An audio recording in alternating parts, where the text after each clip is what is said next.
Okay.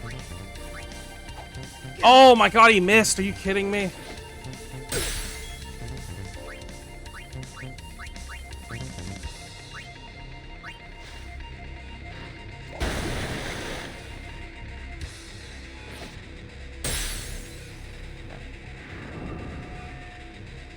It's only gonna hit her.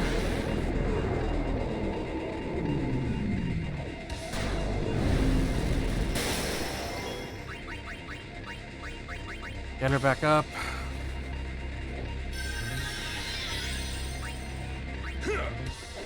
Okay, we're so close.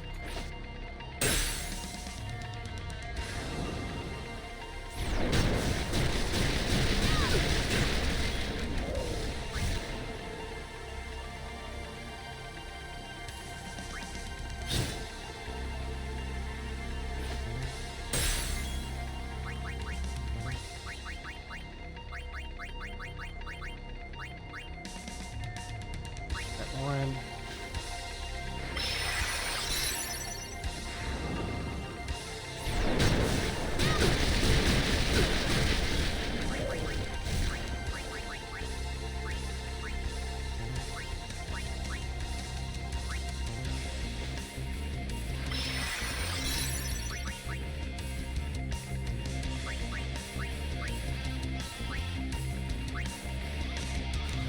Come on, Oren.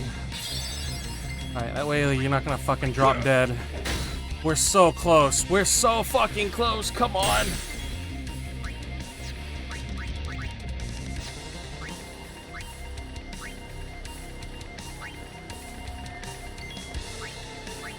Please, please, please. Come on.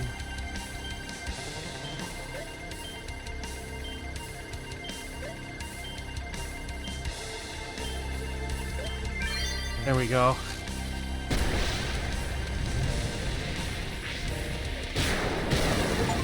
Yes!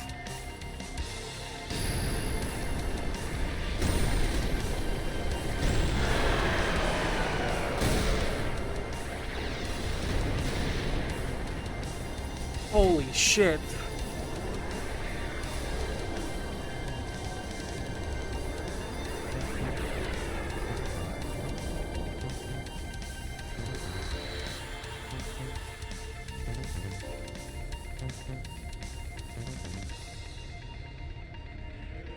If I die, so does the final Aeon.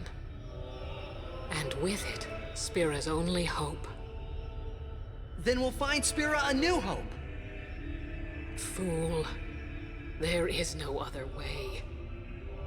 Even if there was, even if you did destroy Sin, you, Yevon, the Immortal, would only create Sin anew. You, Yevon? You, Yevon? Ah, Zayon, forgive me.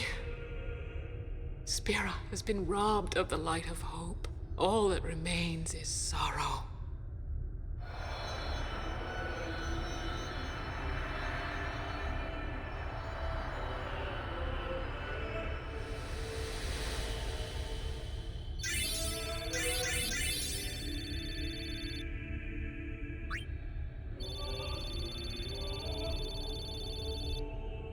Still fucking broke, but whatever. I cannot believe what we just did. Let's do something more unbelievable. What? Destroy Sin, so it won't come back. And without the final Aeon. They had 140k HP. I don't know how just yet, but I'll find out.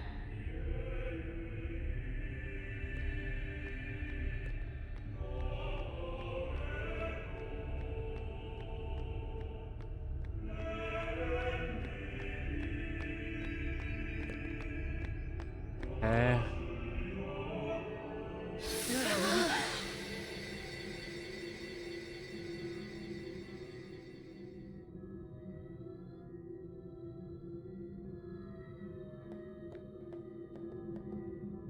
We must talk. What? Save? I There's will. something you should know. Wait, what should I know? I know.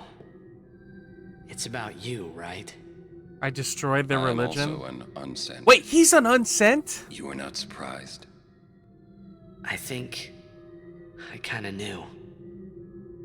It was Unalesca, wasn't it? When Braska and Jecht died defeating Sin, I just couldn't accept it.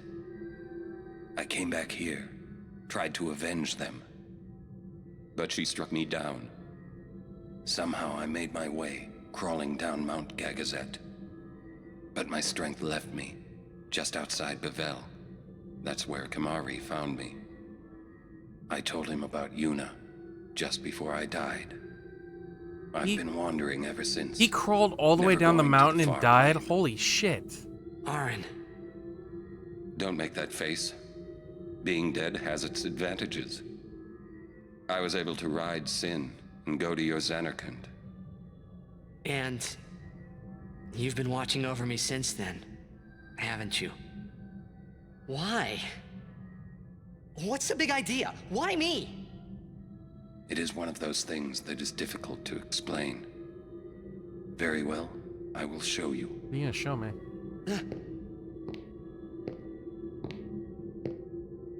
My memories.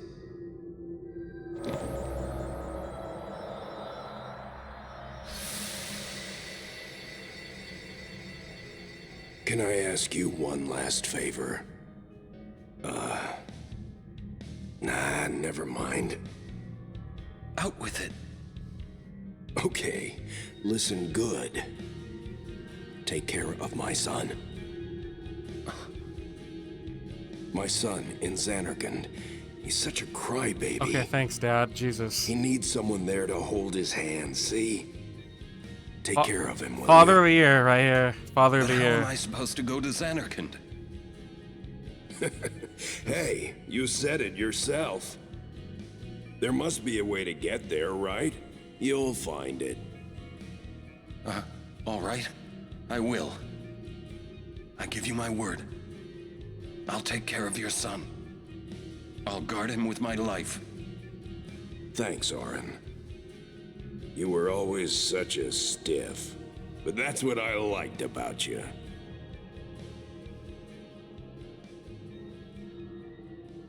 That is why.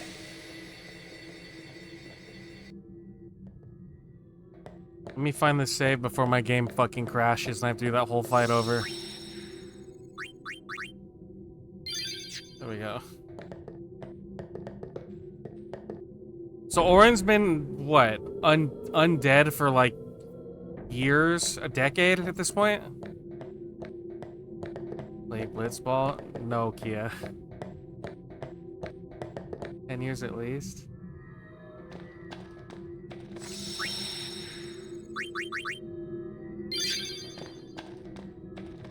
Does anyone else know or no? He still looks older. Well, that and he has his, what is he has only one eye.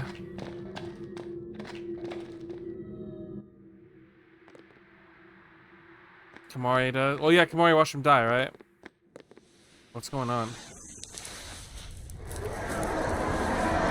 Oh shit, okay. Oh, hi. Dad? I know. The final summoning's gone. But I'll think of something.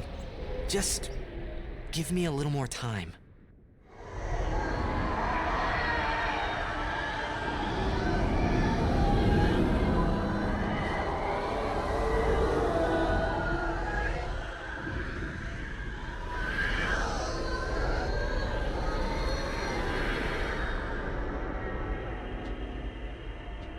What the fuck is the airship doing here?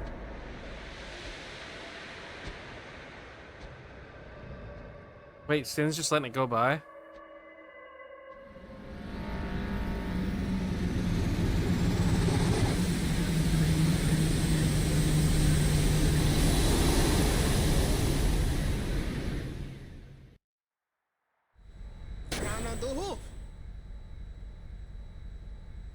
Makes no sense, don't worry about it though. Alright.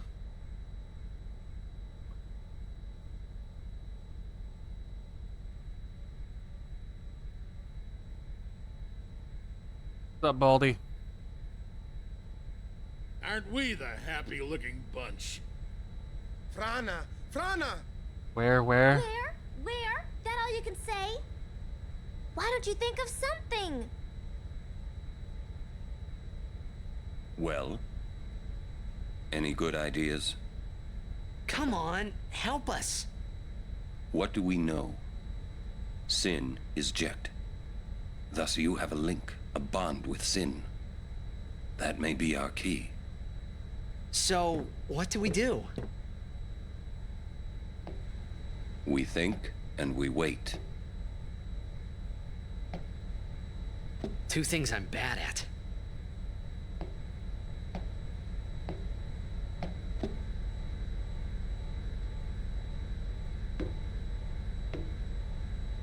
He's eyeballing him.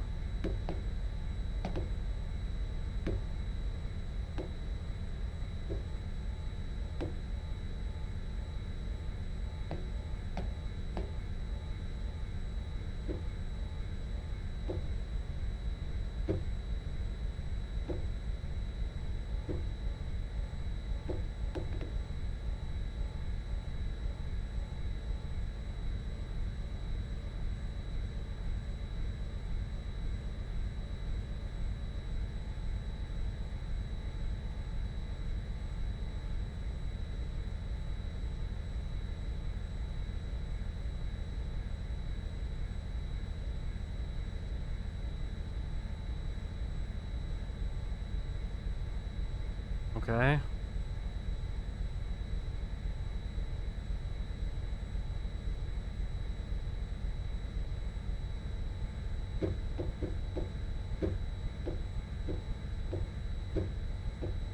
He crying? Oh, he's crying.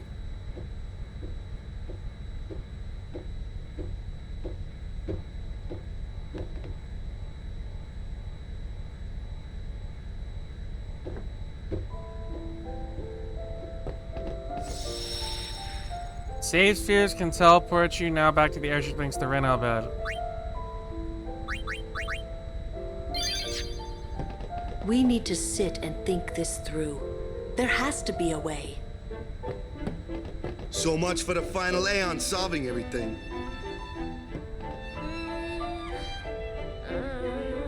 Still thinking.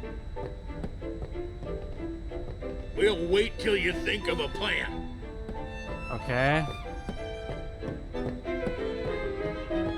Rush this and we'll lose everything. We need to plan carefully.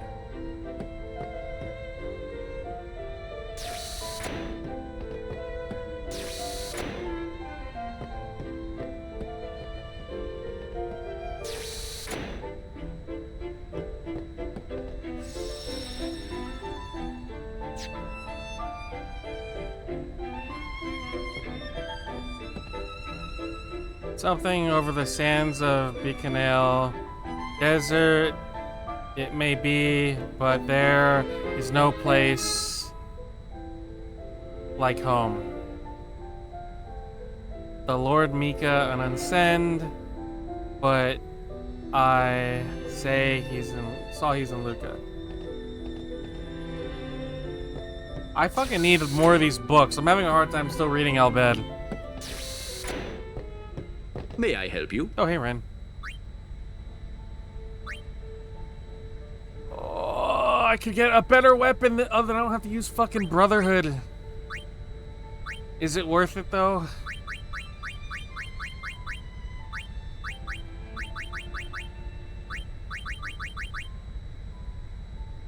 Should I... Wait, what are the odds of finding a weapon this good in the wild?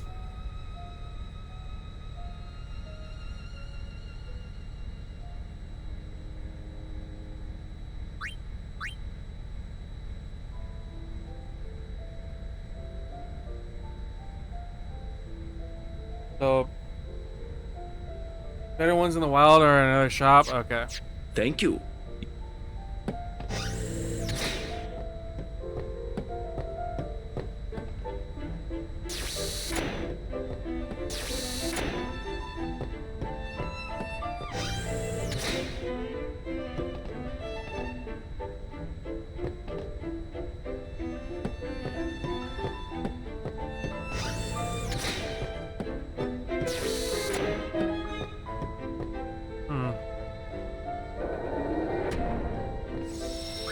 Shion, is this a good stopping point?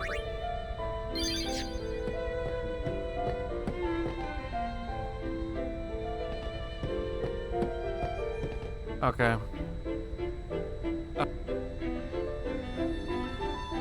Aren't out now.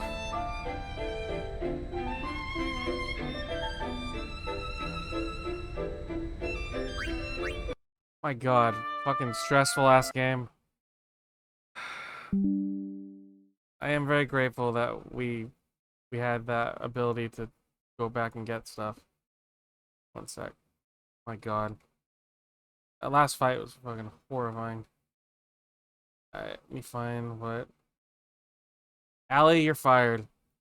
I saw what you posted, Allie. You're fired. You're fired. You're fired. You're fired.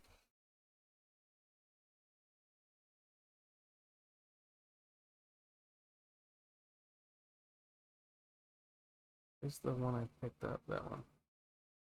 There we go. Let me read what Allie said in chat. Allie posted something first, but we'll watch it. I mean, maybe it's good. It just looks cursed.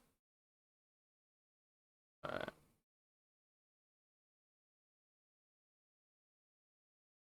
So, Allie posted an uncrustable stuffed burger. That's why Allie is fired, guys.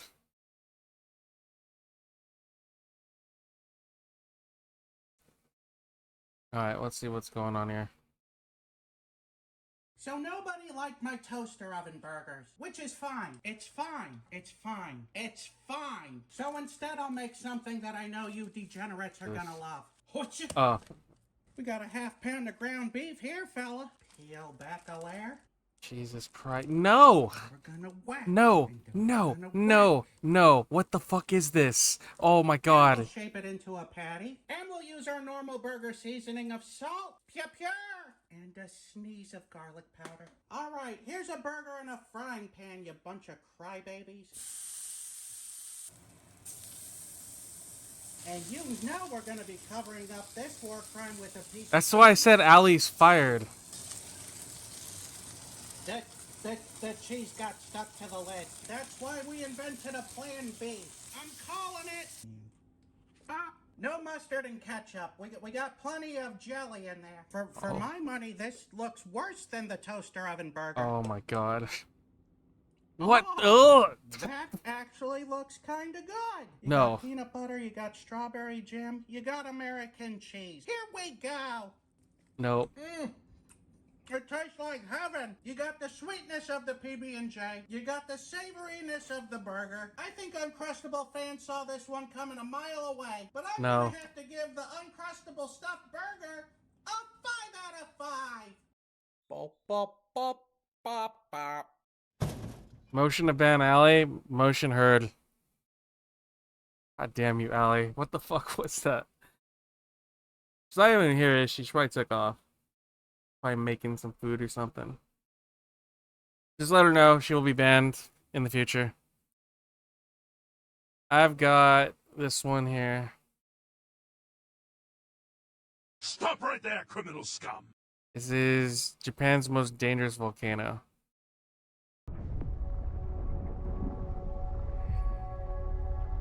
I guess it's history. I don't know. I've never watched this video. Given the roof over our heads at the moment, it might be tempting to assume that these are artificial homes built to illustrate a point about something truly awful.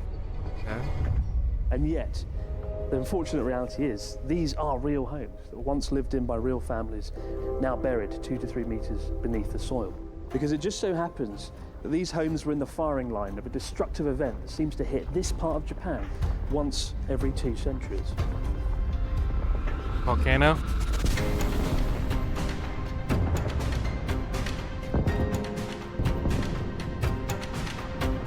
There's what? Isn't that's the Ring of Fire, right? The area where Japan is, like in the Pacific, also. Japan lies on the Pacific Ring of Fire. Oh, here we go. Yeah. Where 4 colliding tectonic plates have led to 111 active volcanoes.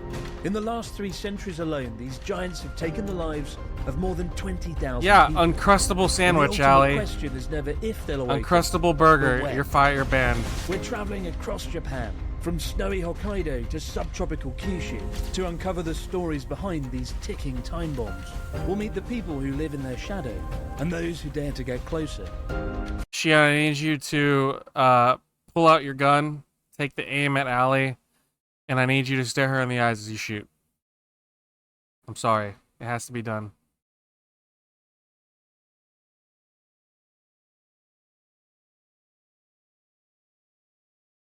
From towns that have taken drastic measures to protect themselves, to the most catastrophic eruption in Japan's recorded Can we use a history, shotgun? and the Yes, one go ahead. everybody fears could be next. It's a story of fire and ash, and an ever-present threat that shaped the soul of a nation, as we go in search of Japan's deadliest volcanoes.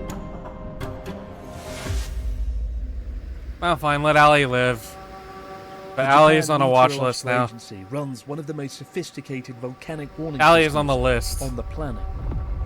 But For food unfortunately, crimes. even the best systems aren't entirely foolproof. On a clear September morning in 2014, hikers are climbing the trails of Mount Ontake, Japan's second tallest volcano, Okay. with seemingly no signs of danger.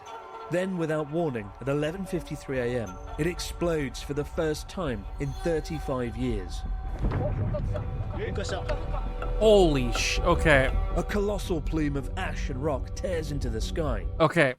You're just accepting your death at this point, right? This is just a game over. If you were right here and the volcano was just erupted,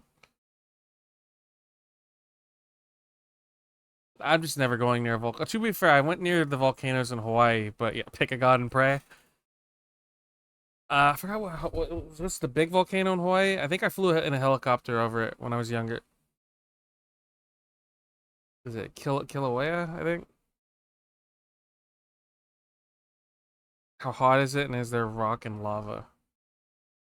Within seconds, the tranquil mountain is transformed into a hellscape.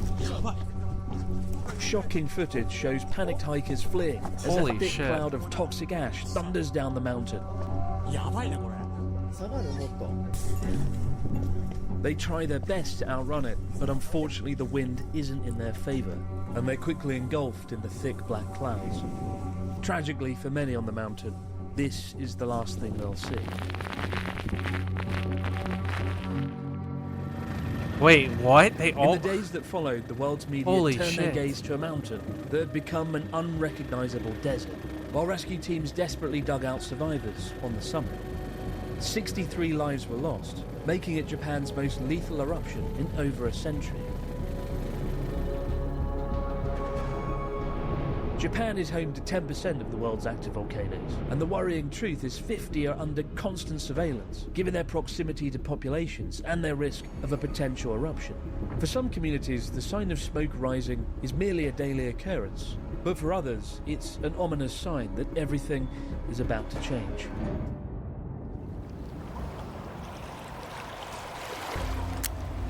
Lake Toya, Hokkaido, a scenic Okay. resort town enjoyed by 3 million tourists a year. Travellers come here to escape, relax, and unwind. Yet concealed beyond the town lies an inaccessible landscape, whispering stories the guidebooks are keen to omit. Like along the shoreline of the lake and the hotels facing outwards, you can miss it. But turn around, look up, gaze up 700 metres to the towering stratovolcano that looms large overhead. And you can see something fairly unsettling has taken place here, right? The entire town of Lake Toya is effectively behind a barrier, a vast network of walls and dams separating it from Mount Usu, a terrifying volcano that has unleashed its wrath no less than 4 times in the last 150 years. 4 times, Jesus. On March 27th, 2000, the Muroran Meteorological Observatory detects a flurry of small earthquakes beneath Mount Usu. By the hour, they multiply, and by the end of the day, 109 earthquakes have been recorded. The following day, there are 590 earthquakes recorded. 590? And 2 days later, over 1,600. What the Bro, is that many? Holy, like... 1,600 in a single day? That's insane. And even if they're microquakes, like, you would notice that, I feel like. On March 31st, Usu finally erupts. A pillar of white smoke and ash burst through the sky as high as 3,200 meters, sending with it 290,000 metric tons of ash and volcanic debris, Holy and reaching shit. as far as Sapporo City, over 180 kilometers away. In the aftermath, 200 homes are destroyed, but to the locals, this doesn't come as a surprise. Mount Usu never stays quiet for long. The previous eruption in 1977 saw over 20,000 people being evacuated.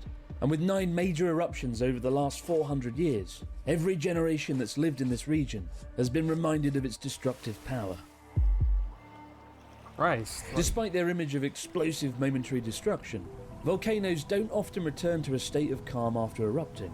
The Mount Usu eruption in 2000 lasted for 18 months. Imagine 1.5 years of ash, steam and tremors, never quite knowing what to expect next. 噴火もですね、1回の噴火だけではなくて繰り返し起こります。で、1つの噴火だったら、数十分ぐらいで収まったりするんですけども、それが何日かおきにまた起こる。で、それが何ヶ月にもわたって起こる。何年、2年、3年にもわたって噴火するということもあります。Lake Toya is also home to a rather spectacular occurrence. In 1943, a perfectly ordinary wheat field decided it had bigger ambitions, like becoming a mountain. Wait, what? Over the next 2 years, the ground steadily ballooned ever upwards, until the crops were replaced by a fully fledged volcano. Locals named it Showa-shinzan, and to Bro, this day, holy it remains shit, the that's only mountain cool, in but Japan also crazy. you could have watched grow while eating your lunch. But as you'd expect, a volcano seemingly coming out of nowhere and growing in 2 years led to some bizarre kind of events unfolding. Number one, it was actually seen as a bad omen, and the Japanese government covered up the birth of Showa Shinzan back in the day. It wasn't until 1948, a Covered it volcano up? conference in Oslo, that it was formally announced. But the second bizarre thing that happened was, as there was no public knowledge of this volcano and no scientists on hand to kind of monitor it, a postmaster called Masao Mimatsu, who worked at a neighbouring town, kept track of it and actually kept diaries and kept a really kind of comprehensive report on it. Best of all though, he actually bought the land that the volcano is on, so technically this is private property. So if you ever see a volcano growing in your back garden, buy the land and keep a reading of it. You might get a free trip to Oslo. Yeah. Own a There is a volcano. tragic- That's some Bond villain shit. Can you imagine though, like seeing a tiny little spot grow and grow and grow until it's a fucking mountain in your backyard, and not just a mountain, but like a volcanic one? You may consider going into the villain industry at that point. Irony to life in Toyoko, a hot spring town whose very existence depends on the geothermal energy of Mount Usu, yet where residents live with the constant awareness that they may have to evacuate at a moment's notice. And to the locals, such events haven't been simply consigned to history. Around the base of Mount Usu, a 2-kilometre stretch of land has been deliberately preserved, left exactly as it was Oh, in wow. the aftermath of the 2000 eruption. Among the ruins stands the Toyoko Kindergarten, a silent, haunting reminder of just how suddenly normal life can be swept away. It's very eerily quiet up here, apart from the snow gently falling around. And, you know, most Japanese towns that are affected by disasters tend to get rid of the destruction that was left thereafter. The town of Toyo has kind of embraced it. And around the volcano, you can see places like this that have been left up as a sort of ominous reminder to the locals and to travellers coming to this region. And there's lots of rocks strewn throughout the playground, and that was what led to the damage here on this building. They flew out the volcano and crashed into the side of the building, smashed windows. The Oh, roofs volcanic caved in. rock. From a distance, the building looks mostly structurally sort of intact, but it's inside, it looks like a real horror show. And the playground is also kind of littered with burnt out, broken vehicles, like the old school bus, which is a pretty haunting sight to witness.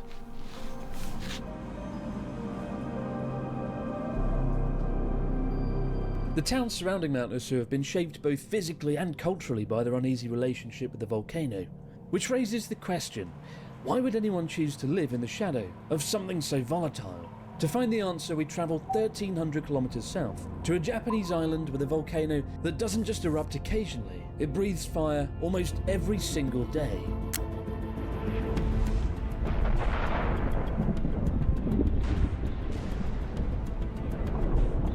Sakurajima is Japan's most active Holy volcano. shit. Since 1955, it's erupted almost continuously, with some years seeing over 1,000 eruptions. For the 500,000 residents of Kagoshima City, life means living at the mercy of the wind. On a bad day, it can rain a blizzard of volcanic ash straight into the heart of the metropolis. Nowhere else in Japan offers such a front row seat to both the beauty. Okay, who's moving here? We're gonna give you a rent of $400 a month, but you're living next to an active volcano that erupts 1,000 times a year, apparently. Game? Anyone moving? Would anyone like $300? Sold. Sold to the gentleman in chat. $300 a month to live next to an active volcano. Gian, Zaris, anyone else taking it? Any takers? Ali? Kai? Kia? Anyone else want to move near a volcano? You have a hell of a story. Never. Beauty Once. and the menace of living beside a volcano. Sometimes you thought about that? Once a true island, Sakurajima was separated from the mainland of Kagoshima Prefecture. No, that's called until natural the Great selection? Taisho Oh my eruption god. of 1914. One of the most powerful in Japan's history, that the landscape changed forever. Almost 10 billion tons of lava poured forth, with the molten flood filling the 400-meter strait separating it from the mainland, permanently welding the island to the Orsumi Peninsula. Sakurajima's fusion with the mainland may have been a geological marvel, but it came at a terrible cost, with 58 islanders losing their lives. And today, scars from the 1914 eruption remain etched into the communities through landmarks that survived the event. Honestly, one of the most beautiful yet haunting torii gates that I've ever seen. You know, red wooden torii gates get all the acclaim, but it's actually the stone ones that I think are more poignant because you get a sense of the sheer passage of time. In the case of this torii gate, it's actually 3 meters tall. You just wouldn't know it because 2 meters of it are buried beneath Holy the soil shit, from the it's volcanic buried? ash that fell here in 1914. In just the space of one day, 2 meters of ash fell from the sky, smothering 687 homes. Luckily, the villagers knew it was coming. Due to water in the wells actually boiling in the days ahead, fish dying in the sea, Sakurajima sort of announced what was about to happen in the days leading up to it. After the 1914 eruption, the town was thinking of excavating it, and then one of the elders of the community decided, why not leave it as a reminder to future generations? It's one of the few reminders of what happened back over 100 years That ago. place is haunted as And hell. become a tourist attraction in its own right. It's not something you see every day. And yet the constant clouds of smoke that eject from Sakurajima go mostly unnoticed by the people living here. When filming this documentary, the island was at an eruption warning level of 3, preventing people from going within close proximity of the volcano. No due to entry the likely around the event of volcano. eruption, Okay. With level 5 being an all-out evacuation, something made possible by the 24-hour ferry that runs to and from Kagoshima City across the sea every 20 minutes. Wow. Still, on a good week, the only sign of the volcano's wrath lies in the government-issued ash removal bags that quietly fill the island's streets. Just another part of everyday life for those who live here. But what's it really like to live and grow up in the shadow of Japan's most active volcano? I spoke with Hikari-san, who helps promote tourism in the region, Fukushima-san, the director of the Sakurajima Museum, and Namoto-san, a local who's given kayak tours around the volcano for many years. What's this bag you've got here, Hikari? It's called Kokuhai Bukuro, meaning overcoming volcanic ash. Oh, wow. Yeah, this bag is distributed by the city, Kagoshima City. So the residents sweep the volcanic ash and put them inside a bag. Wow. Some area they have to clean like almost every week. Holy Every week. shit, Yeah. dude. That's I mean, I'm crazy. bad enough cleaning my house Can you- as it is. I'll tell you that. So, like, obviously, sorry to keep pausing, but like, obviously, let's imagine, you know, the people that live in snow. You guys know who you are when it's winter and snow falls. You have to sweep it, right? Isn't that a thing? Like, you have to like clear your driveway or clear your sidewalk of snow or something. Yeah, so it's like snow but worse. Garage. So you would have to do this weekly, apparently, if you live there. Although I imagine ash is easier to deal with for snow, but I don't think you get health conditions from sweeping snow. You get more health conditions from breathing in ash. You know, this way you never have to wash your car. Because what's the point? What'd be the point of washing your car if it's gonna get covered in ash a couple days later? Home to my partner Charlotte. She'll love that. 火山のそばになんでわざわざ人が住んでるんですかってはよく聞かれますけ People れ ask ど why も、 someone would live near an 火 active 山の噴火が volcano. 始まったのが、実は70年ぐらい前の話なんですね。普通に穏やかに住んでたところに火山活動が始まったというだけ。そこにわざわざ住みに行ったというよりは、住んでるところに火山灰が降り始めただけの話。それでも住み続けられるということは、大した被害じゃないっていう。火山イコール怖いもんだ。破滅とか壊す。そういうことを思いがちです Would you own a car without a garage in で your も house この condo? 火山のおかげで温泉も I 入れる mean, し I 食べ物いっぱいあるんだ。爆発 Yeah, I do that. I park outside in front of my house. I don't have a garage. I can't even park in the driveway. による噴 I 出 park 物 across the そうい street. ったもので実は Or いろ like んな命っていうのが生まれてるんだってことも知ってもらいたいです。 Would it be scary living here? I know you live across the bay, right? But would you ever consider living on the island? Yeah. In my heart, I always say, "Good morning, Sakurajima." Yeah, it's like family member. Like a family member who's sometimes beautiful, sometimes very angry. Yeah. じゃあこれから登りましょうか。登りたいね。Let's go. No, next time. Perhaps it's not so unreasonable to feel a sense of reverence towards these towering geological giants, particularly when viewed through the lens of Japanese history and belief. In Shintoism, volcanoes are thought to be the dwelling places of powerful deities, known as kami. For centuries, pilgrims would ascend these sacred peaks to offer prayers and appease the gods, hoping their devotion might prevent the next eruption. Even the origin of volcanoes in Japanese mythology is steeped in drama. According think to it helps ancient with lore, growth. the divine Adonis, creators I'm of not Japan, Izanami and Izanagi, gave birth to the fire god Kagutsuchi, but the child emerged wreathed in flame and in doing so mortally wounded his mother. Stricken with grief, Izanagi drew his sword and cut the god of flames into 8 pieces, tossing them into far-flung locations across Japan and sprouting the 8 major volcanoes of the Japanese islands. Hell of a And story. honestly, it's not hard to see why volcanoes were once feared as the wrath of the gods when you look at the deadliest eruption in Japanese history. For that, we head to our final destination.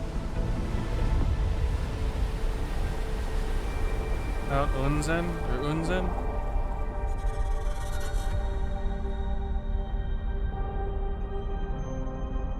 Now, if you were to come here without context, it might be safe to assume that this destruction was caused by an earthquake. That is, until you look up at the horizon towards Mount Unzen, a smouldering giant that looks innocent enough.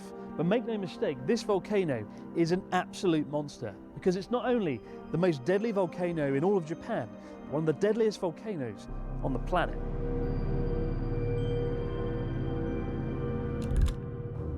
Japan is in the midst of the Edo era, a time of peace, isolation, and rigid control.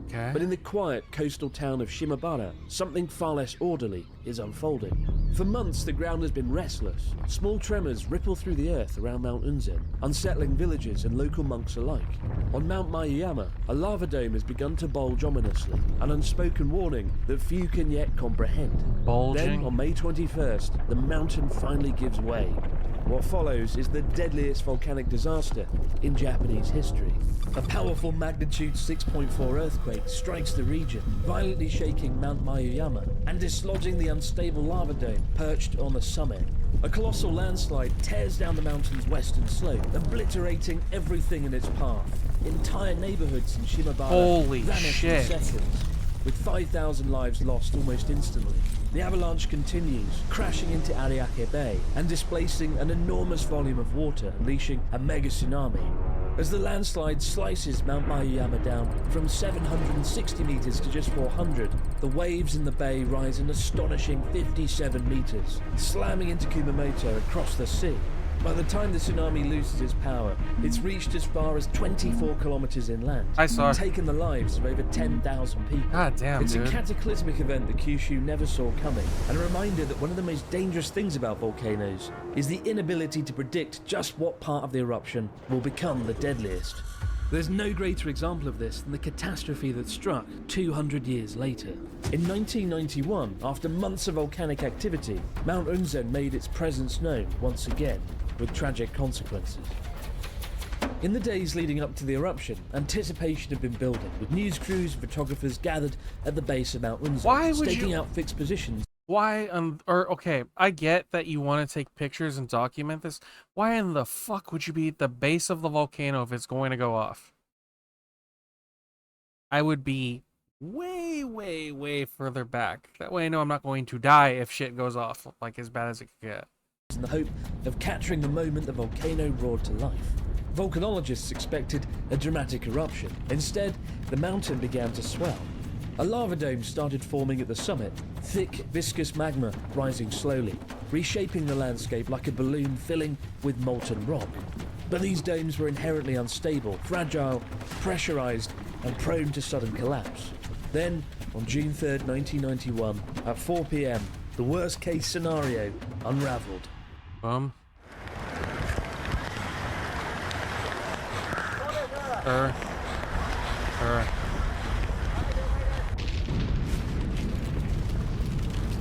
The dome gave way, triggering a violent pyroclastic flow. Holy Caught shit. on film with this terrifying footage.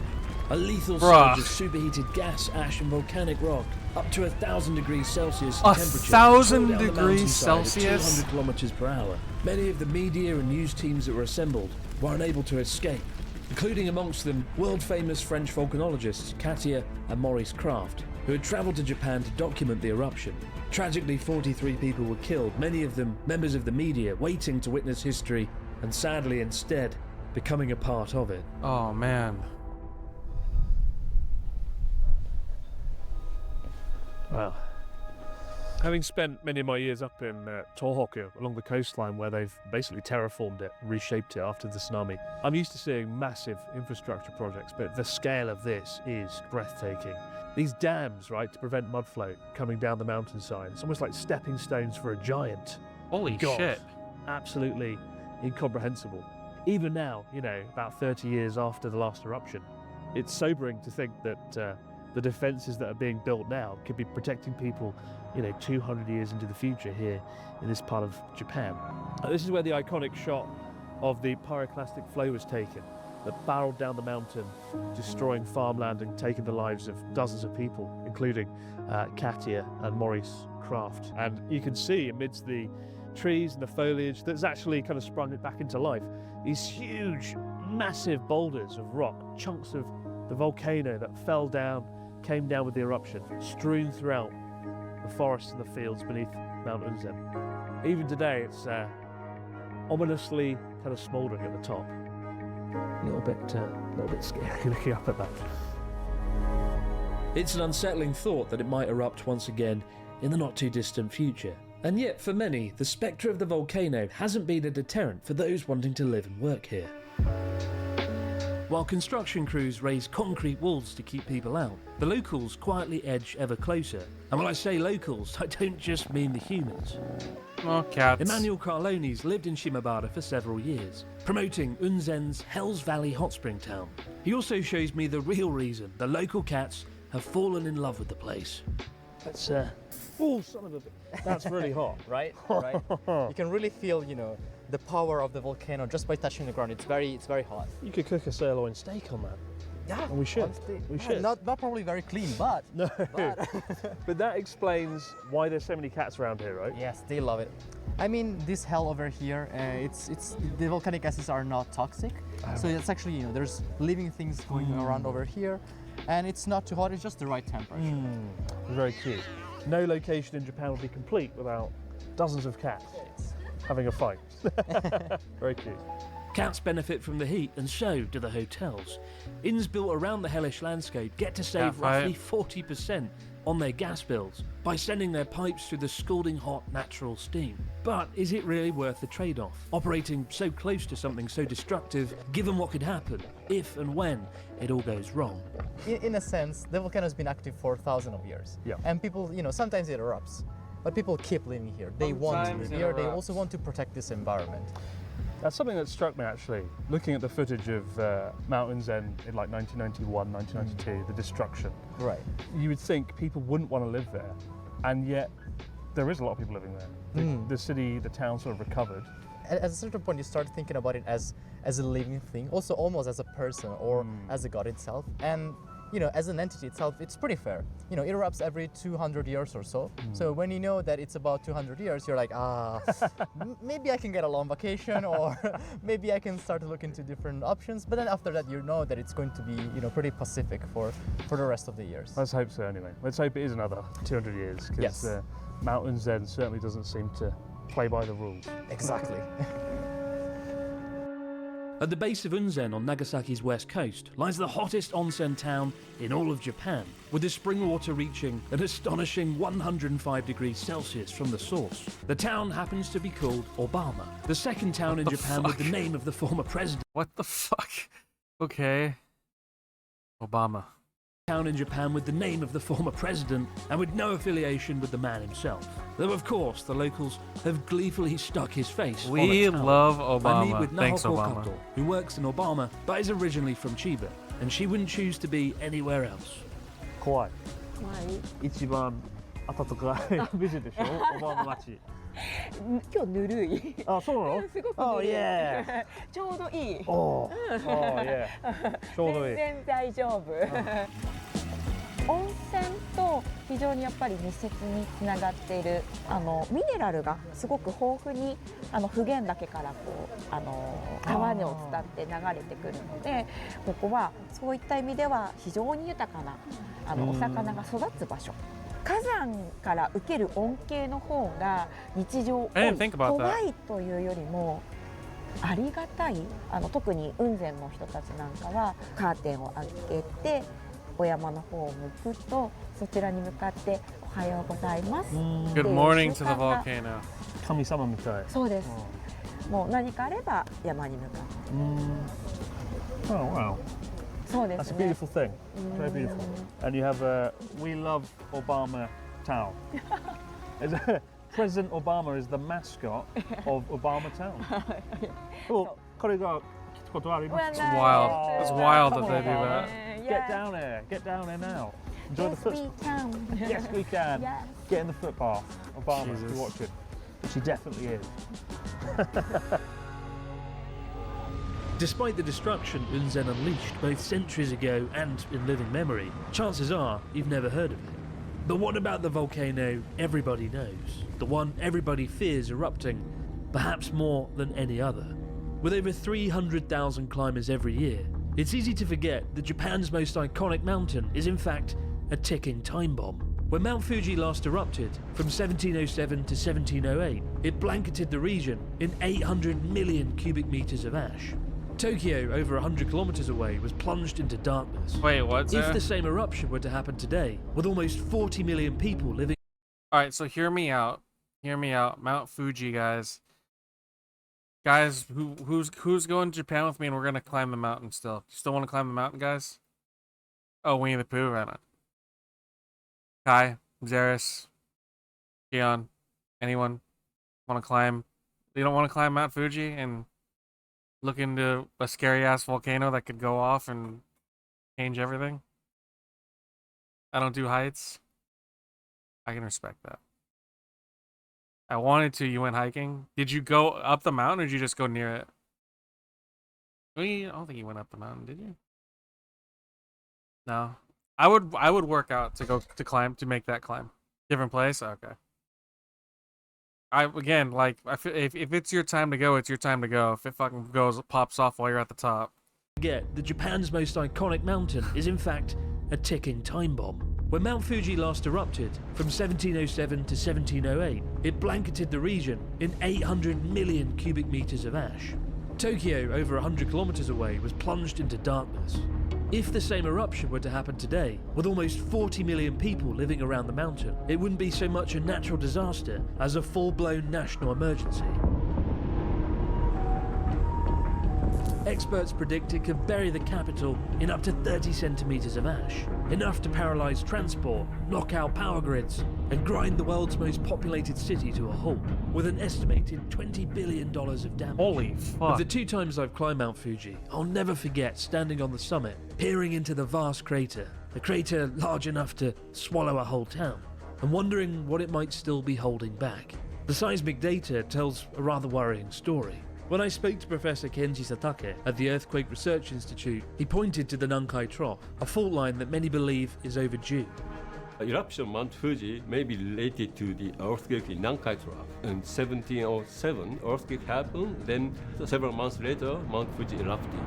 That's where both related to the subduction of the Philippine plate. Along the Nankai Trough, the government says the chance of the next earthquake in the next 30 years is 70 to 80%. What the An earthquake here could set off a chain reaction that triggers Mount Fuji, with some experts saying there's a 5 to 10% chance of an eruption within the next 30 years. For now, Japan's most beloved mountain sleeps, but one day it will wake, and when it does, the whole world will be watching.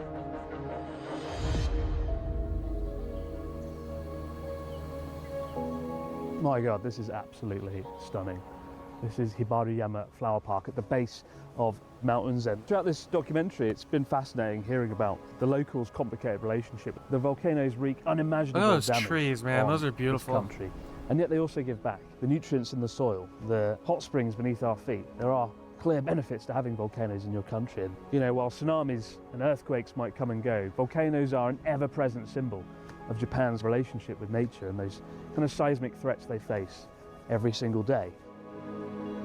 And for me, having travelled to Hokkaido, Kagoshima, to Unzen, hearing people's stories, experiences and their relationship with these volcanoes, I've come to appreciate that Japanese culture simply wouldn't be the same without them.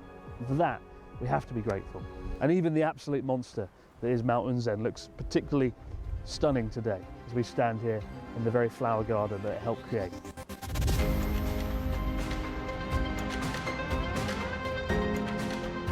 Oh, look at that, man.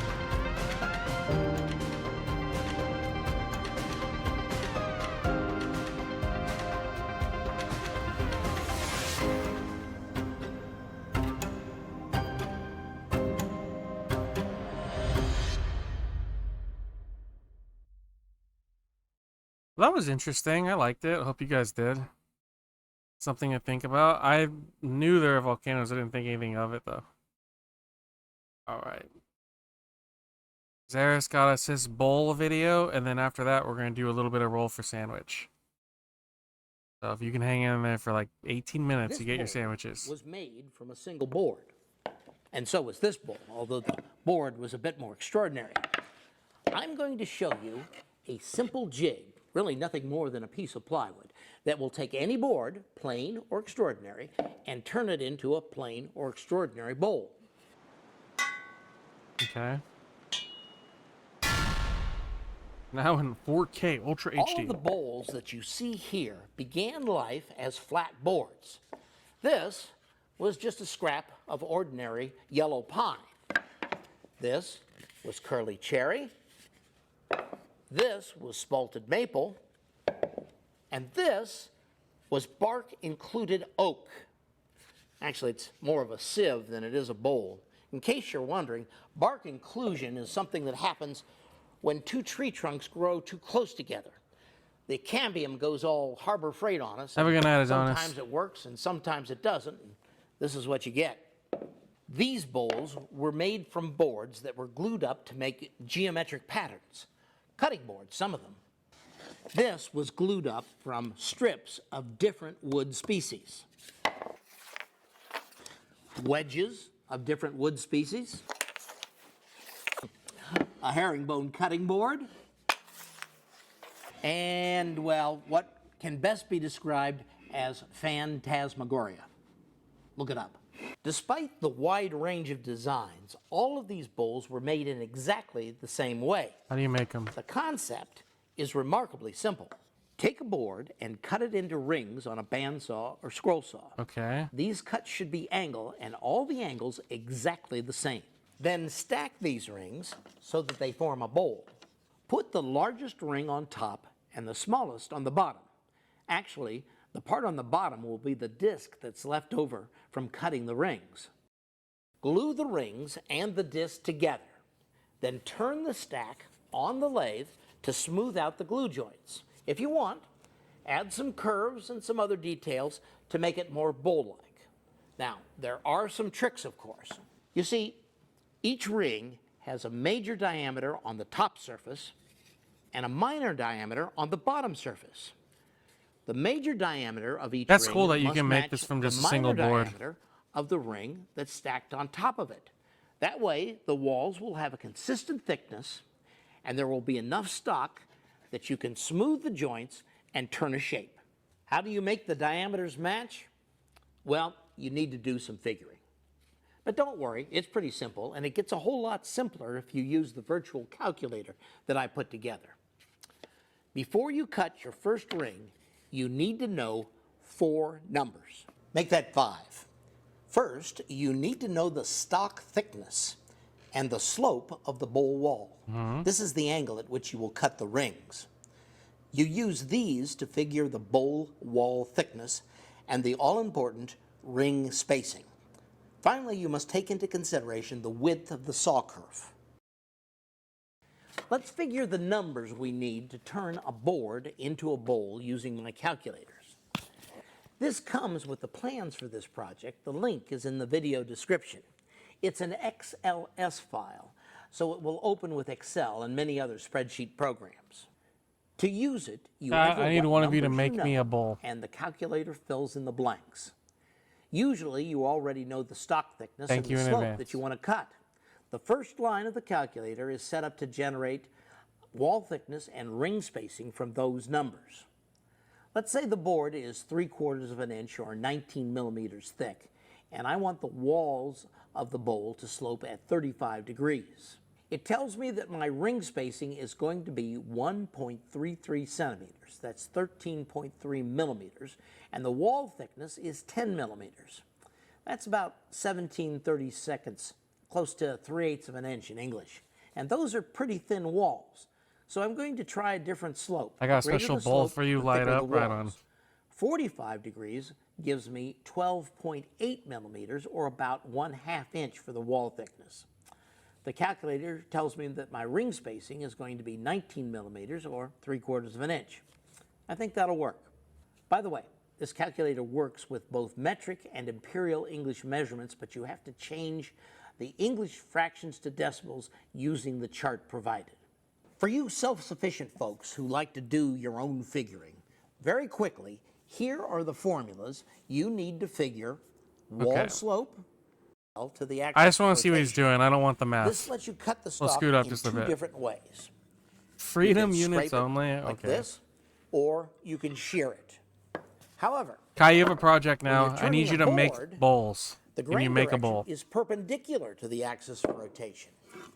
When you're turning, you're cutting long grain, and then end grain, and then long grain again, and then end grain again. You can do There's this with the absolutely tools, no final way hydrate, you right can on. shear when the angle at which you're cutting the grain changes with every microsecond. You have to scrape, and with a Thank you for the very hydrate. light touch.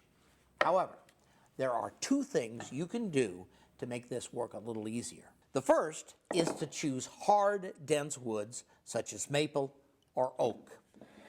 This bark-included oak was actually easier to turn than many of the softer woods that I used.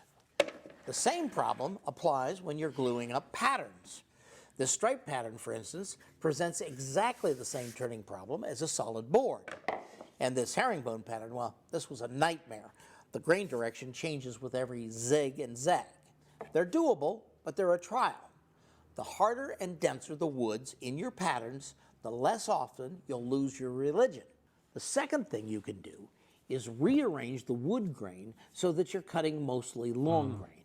You do this by cutting wedges and then gluing these wedges together to form Okay. a multi-sided or circular shape, sort of a wood pie.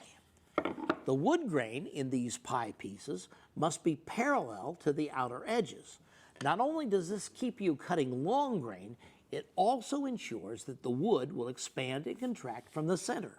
If the wood is perpendicular to the outer edge, in other words, if it runs through the length of the wedge, the wood will expand and contract around the circumference, and eventually you'll get cracks like these. Let's make a wood pie. I'm going to use 4 species, just like I did in this bowl: walnut, maple, cherry, and oak.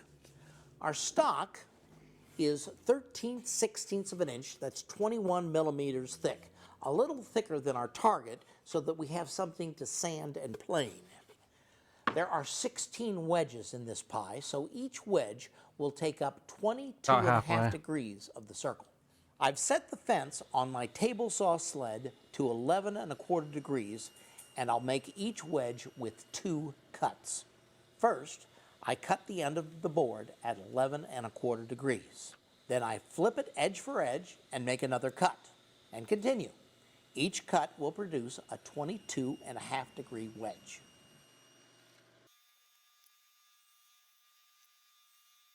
Next, we need to trim the wedges to exactly the same length. I've made a notch jig to position the wedges on the sled. To glue the wood pie wedges together, I've made this assembly jig that uses smaller wedges. We'll call these clamping wedges to avoid confusion with the bigger ones. These generate the necessary clamping pressure. Both the jig and the clamping wedges are thoroughly waxed so that the glue won't stick to them. Okay. Assemble the big wedges 8 at a time. It's all but impossible to glue up all 16 wedges and get them to fit just right. So begin by making 2 half-circle shapes. Because these are end grain joints, they will absorb a lot of glue. So apply glue to both adjoining surfaces, in effect doubling the amount of glue in each joint. Press the clamping wedges between the dowels and the large wedges to clamp all 8 parts together. Cover the assembly with wax paper and clamp a board atop it to hold the assembly flat while the glue cures. Okay. When the glue has cured sufficiently, remove the half circles from the jig and sand the adjoining edges true using a disc sander, belt sander, or a sheet of sandpaper adhered to a flat surface. Then glue the 2 assemblies together to make a full circle. For this wood pie, I'm using 2 large V-jigs to press the halves together. After the glue has cured for at least 24 hours, sand or plane the circle to make it 3/4 of an inch or 19 millimeters thick. If you plane it, take very light cuts. I'm removing just 1/128th of an inch. That's about 0.25 millimeters at a pass. To cut the rings accurately from this wood pie, we need to make another jig. Makes me want pie now. Start with a piece of 3/4 inch or 19 And I can't have pie. millimeter plywood It's already midnight. and cut it about the same size as your bandsaw table. Attach a strip of wood to the back to serve as a runner that will ride in the miter gauge slot. Attach a stop to the bandsaw table near the outfeed edge. Okay. Either clamp it to the table or lock it in the miter gauge slot. Tilt the table to the angle at which you want to cut the rings, the wall slope. Place the plywood on the table with the runner in the slot. Turn on the bandsaw and feed the jig forward, cutting an angled slot until it hits the stop. Then remove it from the saw. Draw a line where the cut stops and perpendicular to the cut itself. We're going to arrange the pivots for each of the rings along this line. Let's start with the biggest ring. Now, the diameter of the stock is just a whisker over 10 inches or 25 centimeters. So the biggest possible radius is 5 inches. I just noticed this right here. God damn it. That looks cool. I love that. I just noticed it. Or 12.5 centimeters. However, the pivots themselves are arranged for the minimum radius on each ring. To get that, you subtract the ring spacing from the largest possible radius. The ring spacing is 3/4 of an Let's inch or go a 19 little bit millimeters. faster. So Let's see where he's at right here. make sure for the next smallest radius. Repeat until you've cut all the rings. So you make multiple of those each time. Okay. As you can see, all of the rings fit neatly into one another, and when you take them apart and stack them, they form a rough bowl, just like that. This procedure is exactly the same whether you're cutting up a wood pie like I just did, or a square board. However, when you're cutting a board, make sure that on your entry cuts, they must follow the wood grain. That way, when you close the rings, like we're about to do, you'll be gluing long grain to long grain. Use a brush to work some glue into each cut. Clamp the ring to a flat surface so the top and the bottom lines up and pinch the cut together with spring clamps. Repeat for each ring. And don't worry about realigning the inside and the outside surfaces to make them smooth. This actually stresses the ring and may break the small ones. Just pinch them together. You'll turn them smooth later on. Okay. Well, the rings are closed, but before we can glue them up, we have some decisions to make. You see, you can arrange these rings in a variety of patterns, and the question is, which one? I can arrange them so the wedges radiate out like the spokes of a wheel. Or I can give each one a half wedge turn and create a pinwheel. Or I can turn each one a full wedge and create checkers. Of course, the patterns you make depend a lot on what you start with. Here's our Phantasmagoria board all cut into rings, and I'm going to show you just two of the many possibilities. Here's one. The rings are positioned exactly like they were when they were cut from the board. And here's another. I've rotated each ring 90 degrees. Lives up to its name, doesn't it? Phantasmagoria together. Real talk, how much you think you'd pay if you bought one of these bowls in a shop? If you were to buy it instead of making it, I feel like it's probably like $20, $25, maybe more. With the pattern, couple hundred, $30. Maybe for a set, I could see like a couple hundred if it's like a bigger design.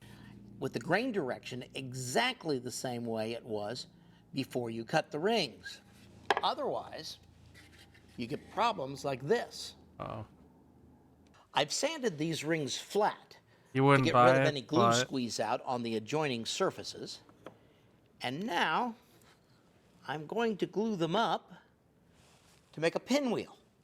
Restack the rings, applying glue to the adjoining surfaces. To keep the rings from shifting, rub 2 small pieces of 50 grit sandpaper together. do you buy and add just a little fancy grit stuff, to the wet Coda, glue. or anyone else in chat? As you press For like each ring in place, kitchen make stuff, sure like there is kitchen some glue squeeze out all around the circumference. food things like bowls Place and a pans and board that. on top of the Bowls and stack plates and sometimes. temporarily weigh it down with something heavy while you add clamps to squeeze the rings together. Incidentally, the assembly table you see here comes with the plans for this project. The glue has been curing for about half an hour. Depends. Long enough Nope, I that use it paper has plates begun and to bowls set on my up, Heathen. and I can temporarily I remove will the use clamps paper every now and then, but add I bought this mounting block. there's some This kind of is a sale going on plywood at the disc that I'll supermarket when I went attach the to other the day, base so and they that I had can mount the stack blue on a lathe plastic chuck. plates and bowls The for mounting block like has a hole dead I think center, it was a the clearance. It was like same size as the two pivot bucks for hole like 4 in the each. So I bottom of the bought bowl. plates and I bought cups. Using a pin, you can line these parts up so the mounting block will be perfectly centered on the bowl. Finally, it's time to turn this sucker. It's been a I long spend road more. getting It's here, usually because I think the but functional improvements are worth it. as you'll see in a little while, the result is well worth the effort. Now, even though we've built this bowl up out of wedges and will be turning mostly long grain, I suggest that you scrape this bowl to its final shape. As it turns, you'll be cutting each wedge uphill for just part of its rotation, and if you attempt to shear, you could chunk it out.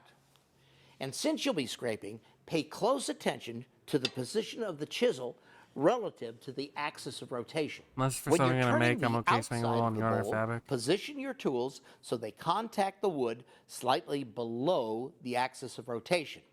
You know, I When saw turning the that inside, position them slightly above the axis. I saw it and when I was scrape looking with a at light stuff for touch. Japan because they It will offer take some like time, but it'll experiences, get you there. like As ones you to work, make like your you'll own find knife that your or like scraping your own tools like lose stamp their and stuff cutting like edge that. And I thought it was a lot cool. faster than shearing. They did offer a sword They're under making a one. lot more stress. I think it was like So 15, you like need to touch them up $1,000 as you bucks, go. maybe 1,200 I've set up the strip to make a sander sword, and so then they'd that I ship it to can you. Polish the edges at 75 degrees, like so, and then flatten the backs on this sharpening stone.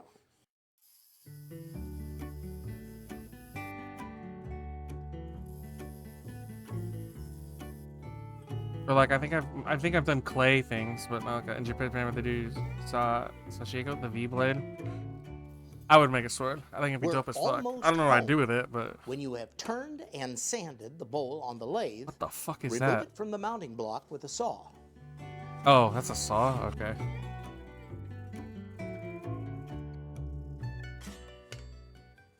Plug the hole in the bottom of the bowl with a dowel. Then give the bowl a careful hand sanding, following the grain as best you can. And finally, apply a finish. If the bowl will be used to hold things to eat, be sure to use a food contact safe finish. And be sure to use a food safe wax as well. And there you have it, a bowl from a board. Nothing left to do now, maybe, except spin something. Wow.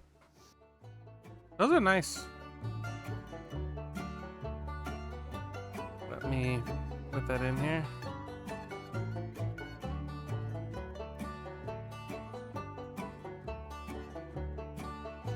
Aw, doggy.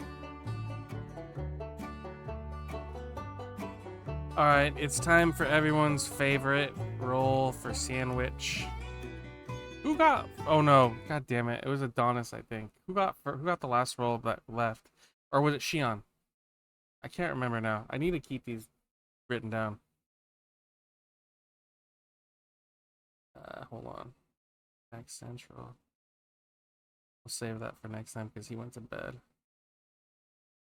I think. Wasn't it Omar? Oh, it was Omar, but is Omar here? Actually, let me run the ad real quick while we wait. I don't think Omar is here tonight. Therefore, I will choose... to pick for the first roll. I will pick... Those are cool, but they're a lot of work due to the amount of tools and machines you need.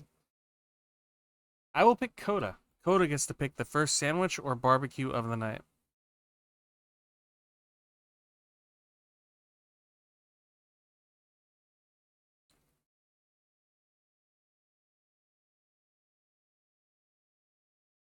We will also wait a minute because there's an ad going on and I don't want people in chat to miss. So we can stall for a couple minutes. Dakota, if you are subbed, right? Yeah, you'd be able to talk. Dakota, go ahead and pick a sandwich and or a barbecue. Or just barbecue. Sandwich or barbecue. And we'll go. We'll wait a second.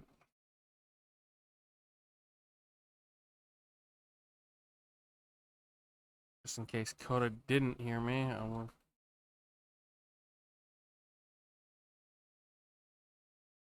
I shouldn't put it in all caps and stuff.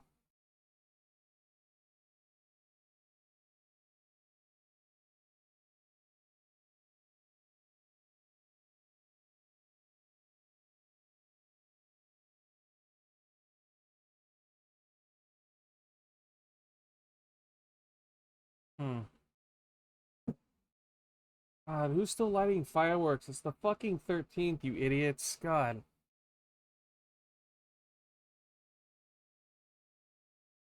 I hate that people still have fireworks on the 4th of July. It's been like a week. What's the point? Why? Why are you still lighting fireworks? America Month? America Month? No. No, I cancel that, and I have a fucking Captain America shield as an emote. Cancel that. You know what? Kai, you get to pick. You get to pick sandwich or barbecue. I have posted in chat the thing. So go ahead and give me a sandwich or a barbecue. Whichever one floats your boat. Sandwich 272. All right. Good afternoon, D&D, TikTok, and beyond, Let's and see what welcome happens. to Roll for Sandwich, the series where I let fate decide my lunch. Let's go. Today I'm going to be using these green and yellow dice that were sent in by a viewer. They look like Thanks. Sprite dice. Let's get things started with our roll for bread. 2 freezer ends. I dug around in my freezer and pulled out this small loaf of sourdough. It's frozen, but nothing a little toasting cantrip can't take care of. Sourdough's fine. Next up, let's roll for our main. 7 ham. I definitely enjoy a good ham sandwich. This is not a bad roll to start off with. Ham pairs well with a lot of things, so it gives us a good chance going forward to get a decent sandwich. All right, let's roll for cheese. 6. Melted raclette. Raclette. Raclette is a Swiss cheese typically served melted with boiled potatoes. They use an open fire or a special type of grill to melt the cheese. I obviously don't have one of those, so I am cutting this in thin strips so that it will melt easier. And then we're gonna heat it on the stovetop. I've got my pan already warmed up and I'm gonna drop my cheese in here. It starts melting pretty quickly. Gonna move it around a little, make sure that everything gets heated equally and that I don't burn anything. The raclette melts up pretty nice, but does have a little bit of a smell. It doesn't bother me that much, but for some people it can be quite unpleasant. And once our cheese is fully melted, we move over to our sandwich and we're gonna pour it on here. There's your now, cheese. ideally, we would eat this immediately, but that's not how the roll for sandwich process works, so hopefully that doesn't hurt our experience too much. All right, next up, let's roll roughage. 4 potato and 10 sour garlic pickles. Potato? Also I have some baked potato that I'm gonna add to the sandwich here. I'm a little bit shocked. Potato has been on the list for a while, as has raclette, but I didn't really think they were gonna get rolled together. As I mentioned before, raclette is traditionally eaten with boiled potatoes and often pickles. So far, I think this is kind of perfect. The pickles will add acid, which will nicely cut through the fat of the ham, the cheese. We've got a solid sandwich going into Wild Magic. Wait for Wild Magic, Zara. Might be our demise. All right, let's get wild. 18 finishing salt. Okay. I will take it. We have unseasoned potatoes, so adding a little bit more salt to this is okay by me. This finishing salt is thick flakes of crunchy salt, which you add at the end of a dish for presentation and texture. Pretty solid going into sauce. Let's see if we can keep it up. Last but not least is the D20 sauce roll. Here we go. 11, Tapatio. Tapatio is a pretty common American hot sauce that has a good kick without being incredibly spicy. Adding a little bit of heat to this sandwich, I think was a pretty perfect roll. There are a lot of sauces that wouldn't fit with this, but I think this works. Let's go ahead and get our sandwich put together here. Get our toothpicks in to hold it together, and let's get it cut in half. Oh, you got a 9 already. I'll do 9.1, Zara. And let's take a look at that cross section. That is a pretty basic ass sandwich. Fine, 9.1. Where is Sar with her vote, her number? Starfish and Shion. My mods. There's Shion. Hi, Shion.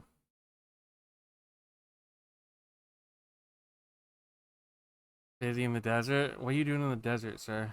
Sar, pick your number, Sar. Ham, potato. You picked 9.3. Did anyone else get 9.3? No, you just you're playing League, really, Sar? Gross. Why are you playing League? You're better than that, Sar. Who's making you play League? All right. Well, on paper, this seems like it should be a banger. Hopefully that proves to be the case. Let's give it a taste.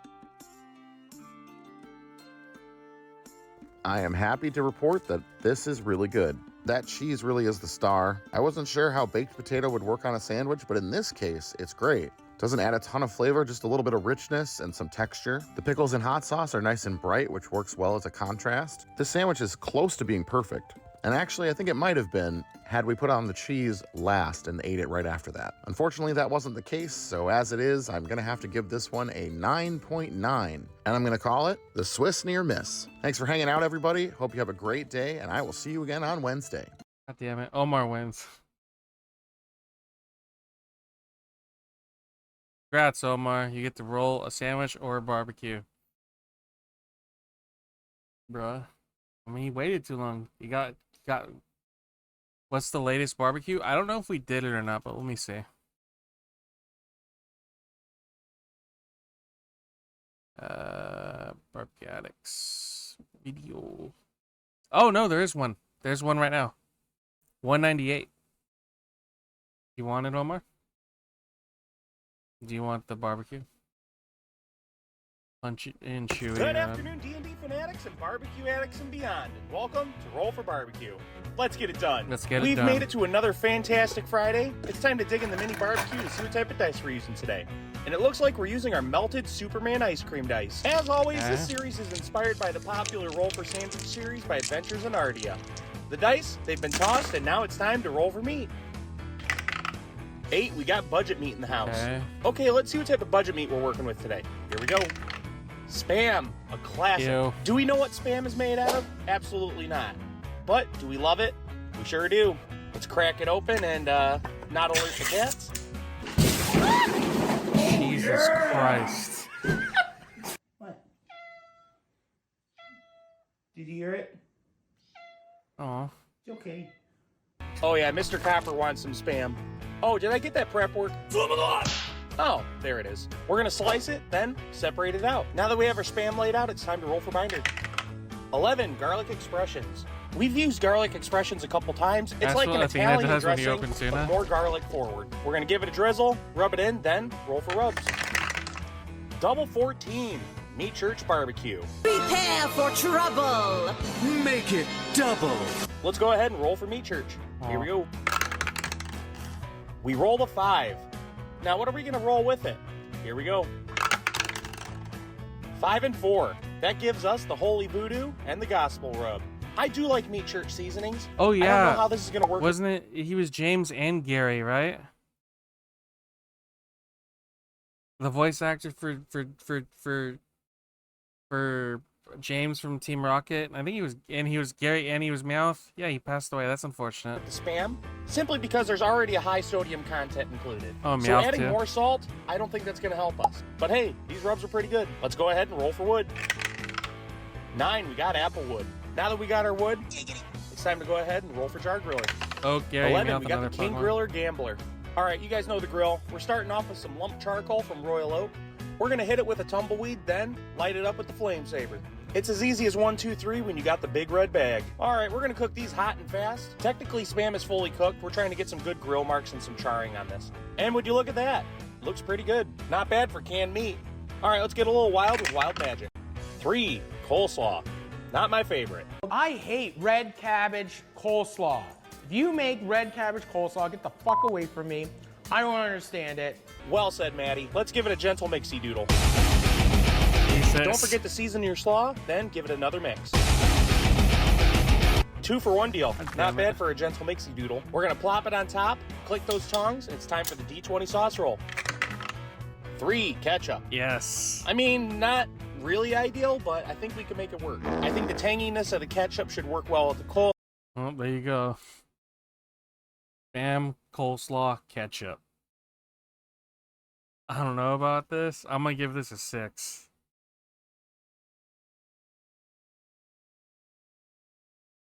Ketchup. 7, 6, 4. Ketchup on Spam is fine, but not slaw. 7.666.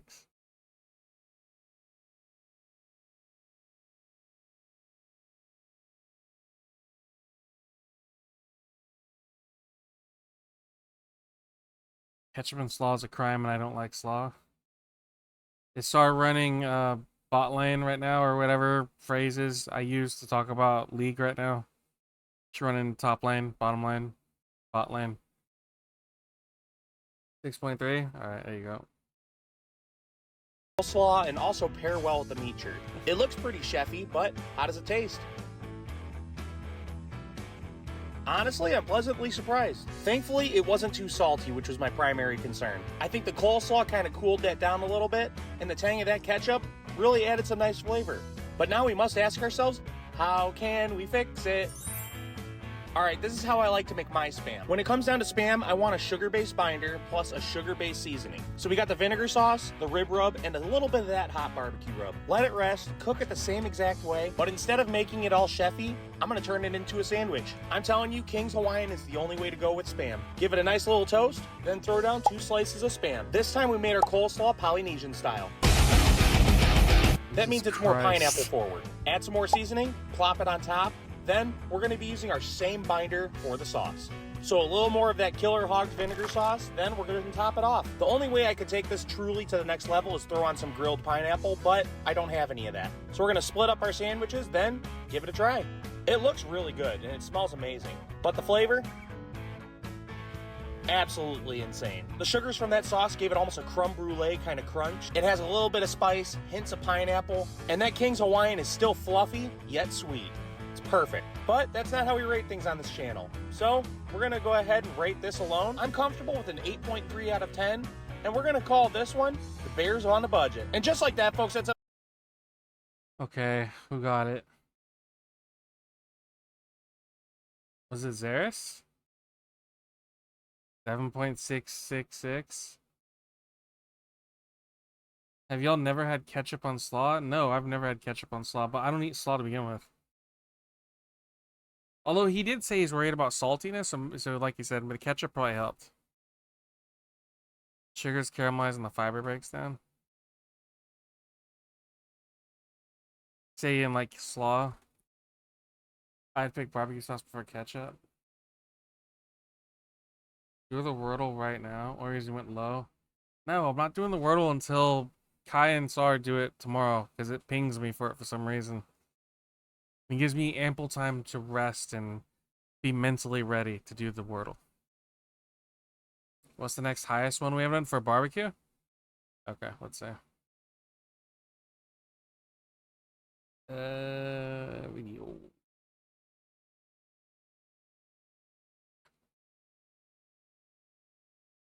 This one, 188.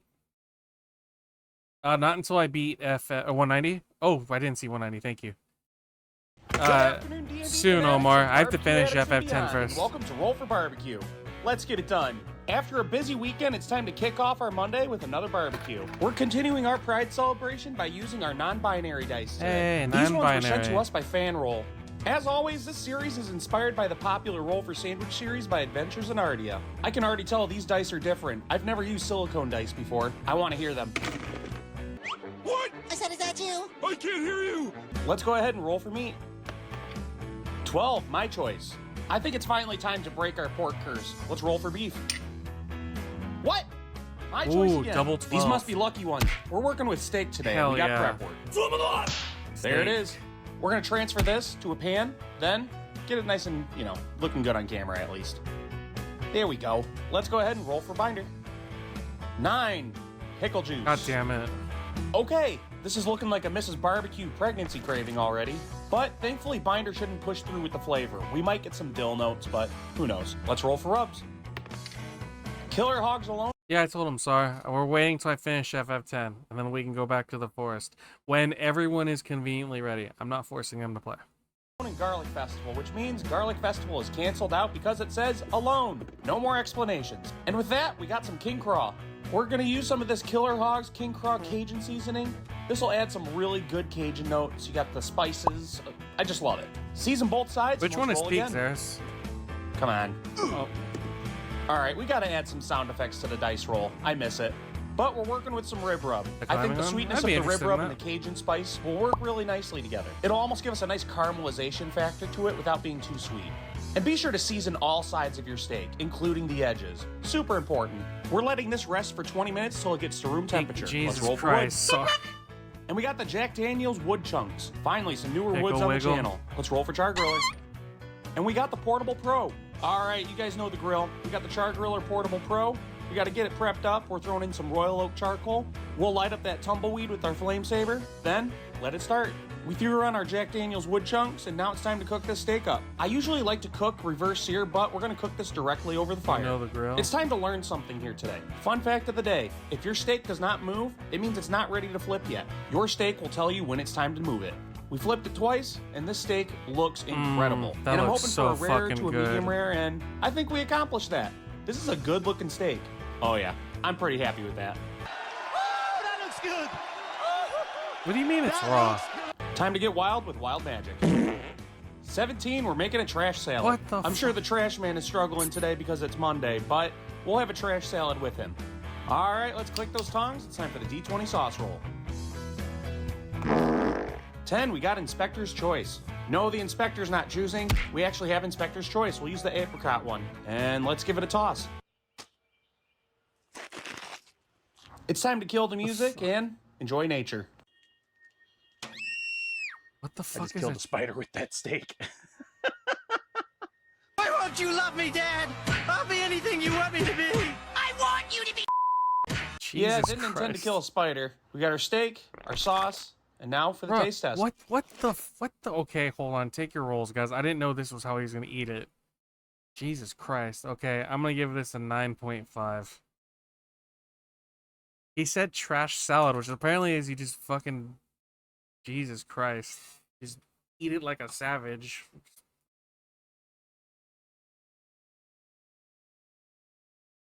Apparently there's a trash man in Utah. He eats lettuce like that? Really? Damn. Doesn't do jack shit to the taste. I'll throw a video in channel for you to pursue. Alright. Is that everybody? Everyone's got a roll. Shion, you want in? I know you're in the desert. Doing desert things, but I always want to invite. Don't forget to get your snack wraps from McDonald's now. Yes, you can get snack wraps at McDonald's now, Intend to kill a guys. spider. We got our steak, our sauce, and now for the taste test. McDonald's. What the fuck? He eats it? Oh my god. Oh yeah. That's good. Jesus Christ. That crunch. It's gorgeous out. Kind of makes you want to fly a kite. So ridiculous eating it like that. He just wiped his mouth with a fucking piece of lettuce. Oh my god. Now the steak on its own, absolutely insane. Very, very, very mild sweetness. You got that Cajun profile. This part looks very questionable, so Ew. I'm done. Honestly, I'll give this a solid 7.6 out of 10, Oh, and we're going to call man. this one Outback Chop. And just like that, that's episode 190. Man, fuck. I thought you'd like it more, but the fucking lettuce might ruin it. The winner is it Omar? Well, hold on. What do you give it? A 7 point what? That's episode 190. Outback Chop. I'm going to call this one Outback Chop. Solid 7.6 out of 7.6? Yeah, it's Omar. It's a dude in Idaho. 10, and we're going to call this one Outback Chop. Outback and just Chop. like that, that's episode 190. Lettuce booty. Lettuce booty. Be sure to What the like, follow, fuck? share, and subscribe. And as always, Alright, hold on. Before we go do another one, Iggy has posted something. Find it. Copy. Go.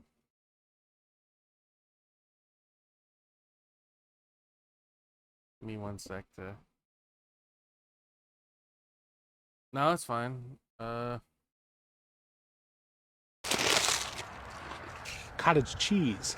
And it's not moldy this time. Ranch booster pack. What the fuck? Cottage ranch. Spicy Danos. Woo! I'm glad that didn't get in my eyes. Spicy Danos, cottage ranch. A lot of people have been wanting me to make homemade ranch. Here it is.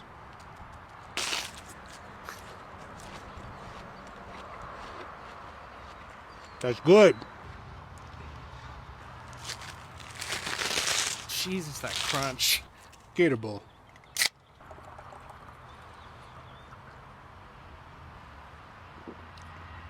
Amazing. Oh my god. It's got protein in it. Everybody always says lettuce has no nutritional value. Here's your nutritional value, Karen. I gotta work tomorrow. So you guys get a very special episode of Saturday Salad. Yay. Lettuce booty. Oh, okay. He tosses the butt of the lettuce in. Part of you thinks that wouldn't be that bad. All right, Omar. You asked if Sar has given a roll. Thank you, Iggy, for explaining that to me. Fucking wild eating lettuce like that. Sar has not picked one.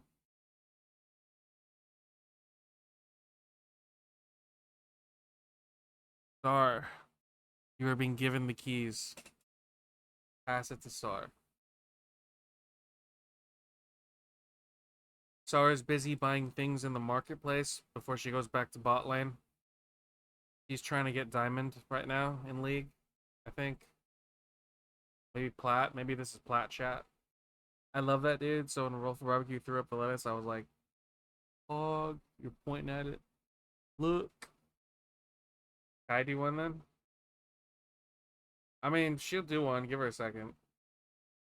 Unless she actually left to go get water. I thought she meant that this lettuce needed water. Didn't leave. Okay.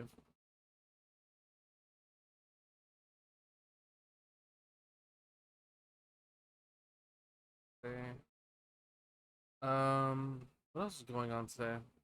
I played some of the horse game today. I got an what is it? An SSR support card. And I'm racing Tao as my main horse right now. You watch Cowboy Bebop yet? No, I guess we should watch that at some point. Maybe what I'll do is I'll set time aside so that I'll start streaming earlier and end earlier. No, okay, I know that the live action's no good because people yelled at about it, but maybe I'll set aside time in the Discord so if I stop streaming at like 10 o'clock, we can watch in like an hour or two. It's up to people. If people want to do that, I'm more than game. Did she really go get water? You can compare and contrast with fresh eyes. Kai, pick a sandwich for her. If it's bad, she can blame you.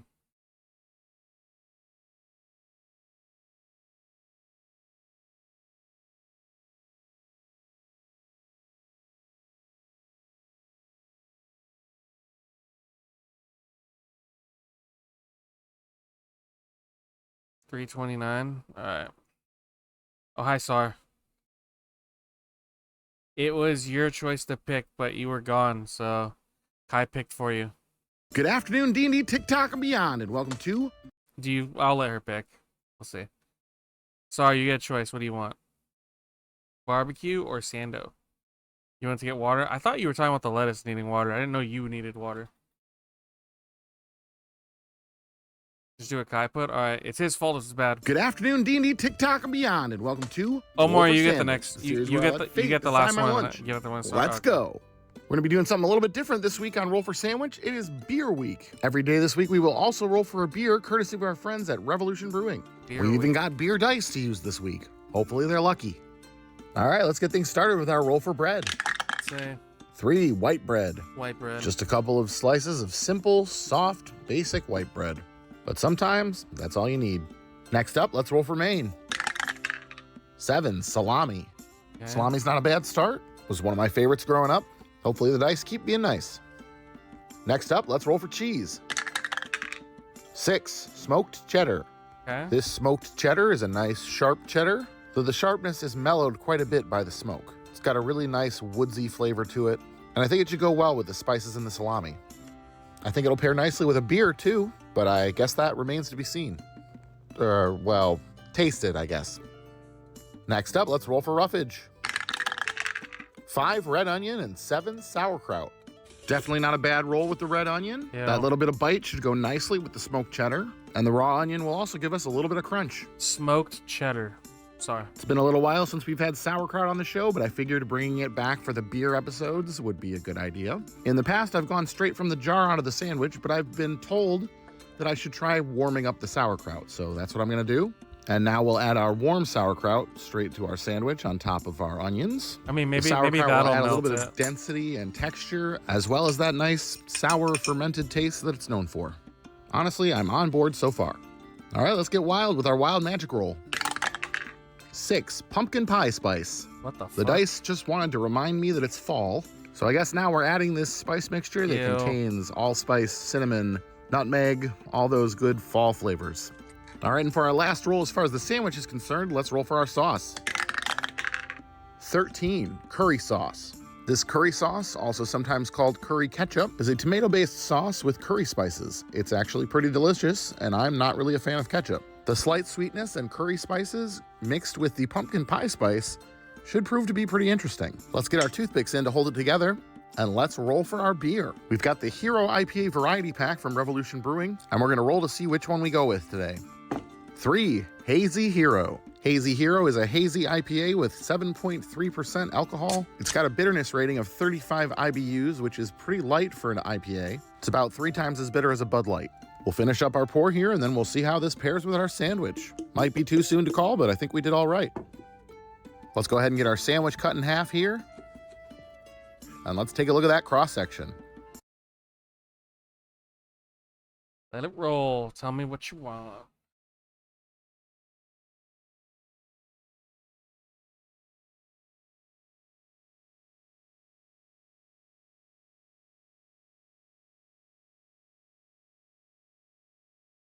Cheon 9.3. Wow, sorry. Wow. Just wow. 7.9. Looks okay to me. Well, for our first installment in this mini-series, it seems we got off easy, which I am okay with. Let's give it a taste. And of course, let's taste our beer. I'd say all the flavors in the sandwich work together pretty well. That smoked cheddar paired with the curry sauce is pretty good. And that pumpkin pie spice doesn't even stand out as weird. The beer has nice grapefruity citrus notes from the hops without being too bitter. And I think they work pretty well together. I'd say we're starting off this week pretty strong. We really ended up with a nice, cohesive, and pretty tasty situation here. Hopefully the rest of the week treats us just as kindly, but I guess we'll see. I'm gonna go ahead and give this one a 9.3 today, and I'm gonna call it a hazy shade of autumn. Thanks so much for hanging out with me today. I hope you have a great day, and I will see you again right here on Wednesday. Well, SAR victory, yay. I mean, ooh, yeah, way to go. Ugh.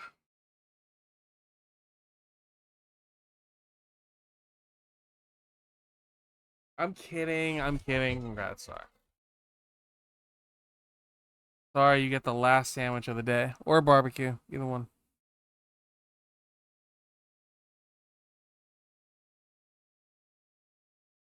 End this on a good note, please. No cursed ass sandwiches. I got pinged again. Who pinged me? Oh. Also, get fucked. Everyone who did Wordle, I'm better than all of you. Stolen? Yeah, it was stolen, Kai. You lost. You took it from me. 103 barbecue. Alright.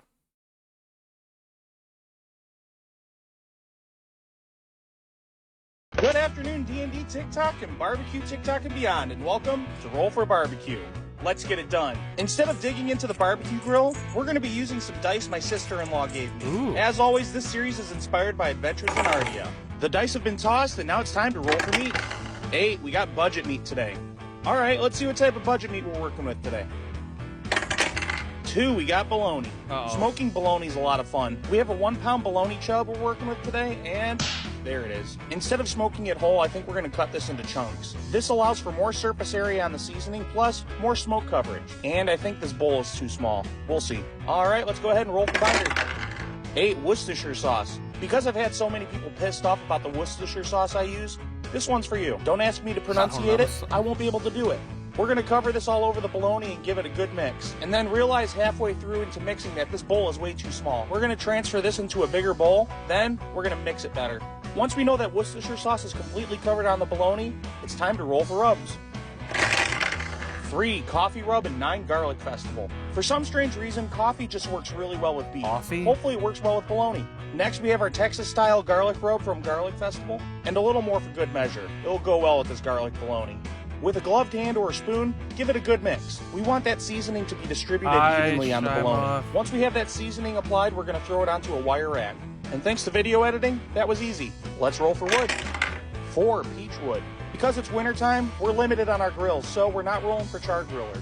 We're smoking this on Big Red for approximately 2 hours. While that's cooking, it's time to roll for Wild Magic. Hell yeah. Taco party, baby. Taco party. We've toasted our flour tortilla. Next, we're going to add some lettuce. Then we're going to come behind that with some Mexican cheese.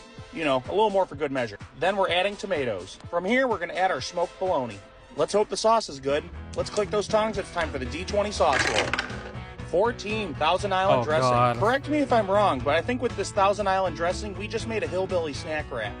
Oh well, I'm not too mad about it. Of course, my flour tortilla is entirely The tomatoes ruined it, sir? You sure it's not the fucking Thousand Island you too just large poured to on make it? a big taco.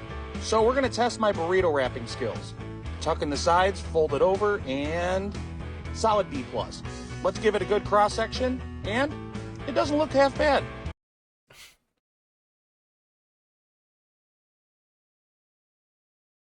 He's a freak, so I'm gonna give this a 7.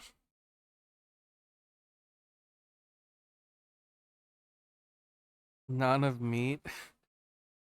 Also, we're gonna do the following.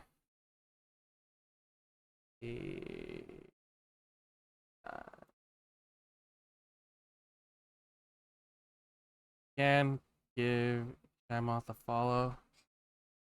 Enjoy the streams very much, and a good friend. 6.5, 4, 6.9. Lol, Kai Italian hates tomatoes. 7.66. He likes pizza, though that has tomato sauce. Yeah, but tomato sauce is not the same as regular tomato. It's got other shit in it, like sugar and stuff. Shion. Shush, fine. Fine, I will shush.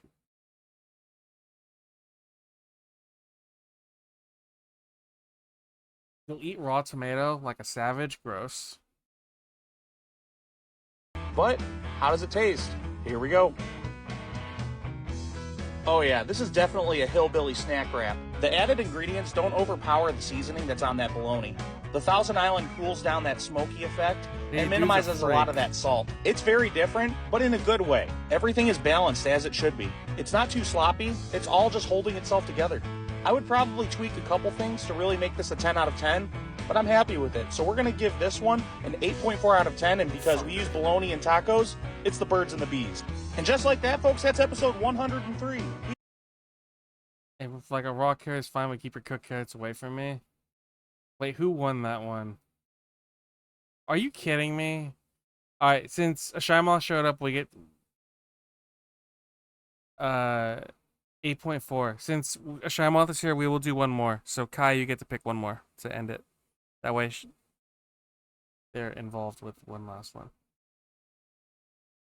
Hey, you stole from him. He stole from you this time. Now it just kind of works out. Perfectly balanced, as all things should be. Give your from last stream to Shy. Let Sar pick. I'll give your win from the last stream to Shy. Okay, Sar will pick and then Shy will pick. That way Shy gets a Shy Moth gets a choice. So Sar, you get one pick, and then we will save the winner from yours for next stream. So Sar, what do you want? What do you have? What do you have? What do you have? What do you have? 283 for sandwich. Okay. Good afternoon, D&D, TikTok, and beyond, and welcome to Roll for This is sandwich. Fine. Sandwich, the series where I let fate decide my lunch. Right on. Sandwich. Let's go. Today I'm going to be using these red eyeball dice that were sent in by a viewer. Ew. Thanks. Let's get things started with our roll for bread. 5, everything sourdough. This sourdough loaf is coated on the outside with everything bagel seasoning. And since there's not really a good reason to leave our sourdough untoasted, we're going to go ahead and use our toasting cantrip and get our slices a little crispier. Let's roll for our main. 1, chicken liver pate. What the fuck? We rolled this brandy and sage chicken liver pate earlier this week, and it turned out to be pretty good. Doesn't really deserve the critical fail spot on the roll sheet. Sometimes I just put stuff at 1 that I haven't tried yet, and now that I have tried it, it's definitely not a fail. It's actually quite tasty if you like those kind of things. Next up, let's roll for cheese. 6, Fontina. Fontina is a semi-soft cow's milk cheese. It has a mild and nutty flavor and should be good alongside the pate. So far, we have the makings of a pretty decent sandwich, but we're only about halfway done. Hopefully we can keep it together. Next up, let's roll for roughage. Double 8s, pickled jalapenos. These tamed pickled jalapenos are a nice addition to any sandwich, giving it just a little bit of heat and a nice bit of acid. We've got some richness going on already, so that'll be nice to cut through that. All right, let's get wild with the wild magic roll. 13 tortilla strips. Not mad about this roll. I'm a big fan of crunch on my sandwiches, and since we have such a soft main, it'll be a nice contrast texturally, and pickled jalapenos and tortilla chips go together very well. Kind of ended up with nachos with our pate. All in all, pretty solid sandwich. Let's see if we can stick the landing with the sauce. Last but not least, it's the D20 sauce roll. Here we go. 10, Acapulco Joe's. Acapulco Joe's sassy sauce, the only sauce brave enough to ask the question, what if a tortilla chip was made for the male gaze? What the fuck? Usually I don't put products on blast on this show, but the first ingredient's V8 and the second ingredient is... Seriously? The first ingredient's V8 juice and the second's ketchup? What the fuck?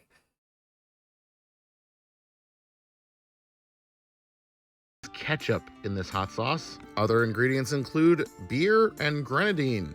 I don't know what's going on with this sauce. Taste-wise, it's fine, but it loses points for literally containing ketchup. All right, let's go ahead and get our sandwich closed up here.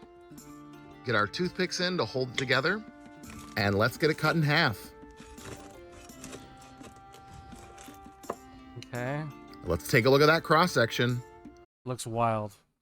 I'm gonna say 7/8. He's gonna say 8/3 or 8/5. Or 7/9 or 7/7.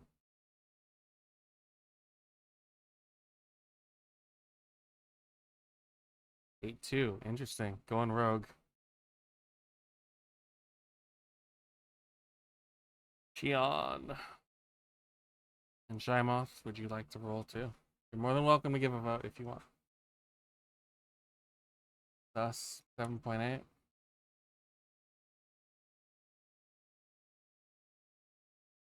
You're always welcome to give your guess. You're also welcome to just watch. So what we do is we watch these. They put all the ingredients on, and you decide 5. So you just decide what you think he's going to give it to you. And if what happens is if you get closest, you get to get their pick. Seen worse. Well, after the pate, we kind of ended up with a Tex-Mex vibe for this one. Let's see how it tastes. This came together halfway decent. Little heavy on the jalapenos, but honestly, the spice and the acid is nice. Adding hot sauce to that was a bit redundant, but at least it didn't clash. The tortilla strips are an MVP, adding that crunch and helping to balance out that pate. Honestly, not bad. I'd make this again. Probably just swap out the sauce. Probably for some mayo or maybe an avocado ranch. All that being said, I'm going to go with an 8.6 today, and I'm going to call it the jalapeno. Thanks for hanging out with me today. I hope you have a great day, and I will see you again on Wednesday. Bastard. All right, so that would be Darius then? Yeah, because Darius got 8.666. So, Zaris, you will get the first roll for next stream, and I'm going to give a Shymoth the last choice of the night. So you can pick roll for sandwich or roll for barbecue. It is up to you which one you prefer.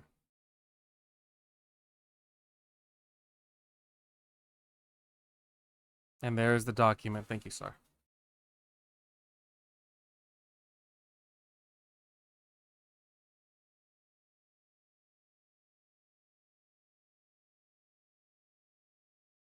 Also, if you pick an exceptionally bad one, we will flame you. I'm kidding, we're not that bad, but still. We had a day where there was real bad rolls. It was awful. You know, it was last week.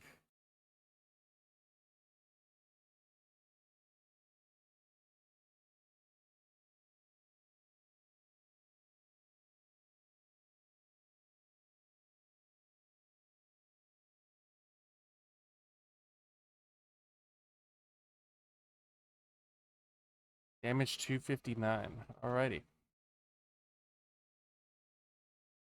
We go. Good afternoon, D&D, TikTok, and beyond, and welcome to Roll for Sandwich, the series where I let fate decide my lunch. Let's go. Today we welcome back to the show these custom sandwich dice made by Hatchling Dice.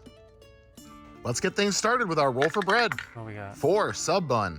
I've hit sub bun quite a Ooh. few times recently, but I'm not mad about that. Worked out decently well with the chopped sandwich. We'll see how it goes today. Next up, let's roll for main. 3, turkey. Turkey in the sub, turkey in the sub. Hey, we got turkey in the sub. Let's roll for some cheese. 5 Fontina. More Fontina. All right, this roll let me use up the last of my Fontina. Fontina is a soft Italian cheese that's mild and creamy with a slight bite at the end. Should go just fine with our turkey. Next up, let's roll for roughage. What we got? 6 green pepper and 10 heirloom tomato.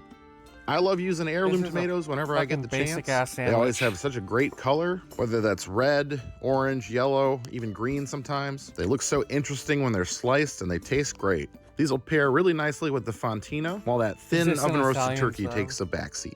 So far, so good. Green pepper is not a bad addition as well. It'll give us a nice crunch and a little bit of bitterness, and visually a nice color contrast with the red of the tomato.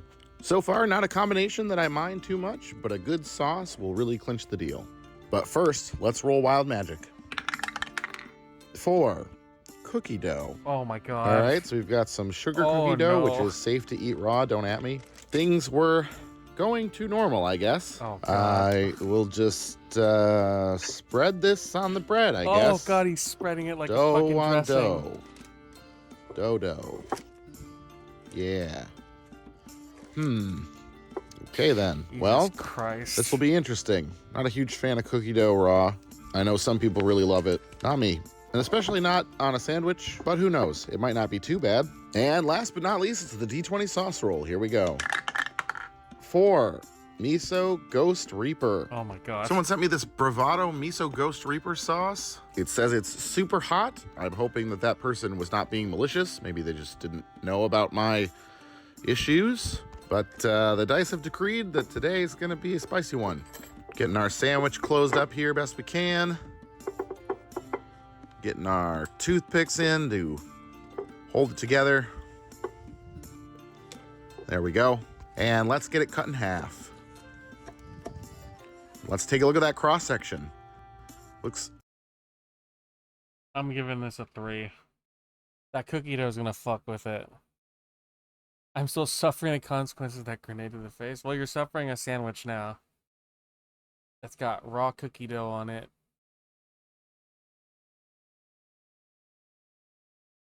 What's Kai gonna say? 9, 10. Kai's gonna call this a perfect sandwich.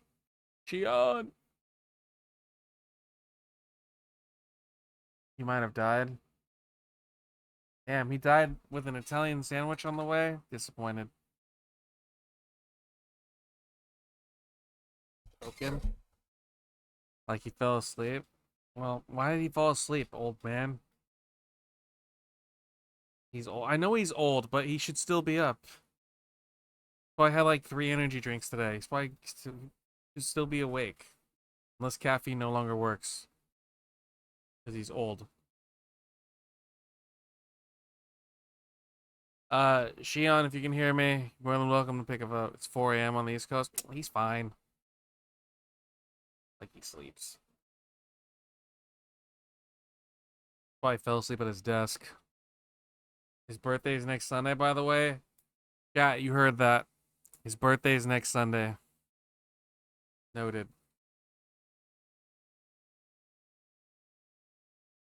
I will not make him a sandwich.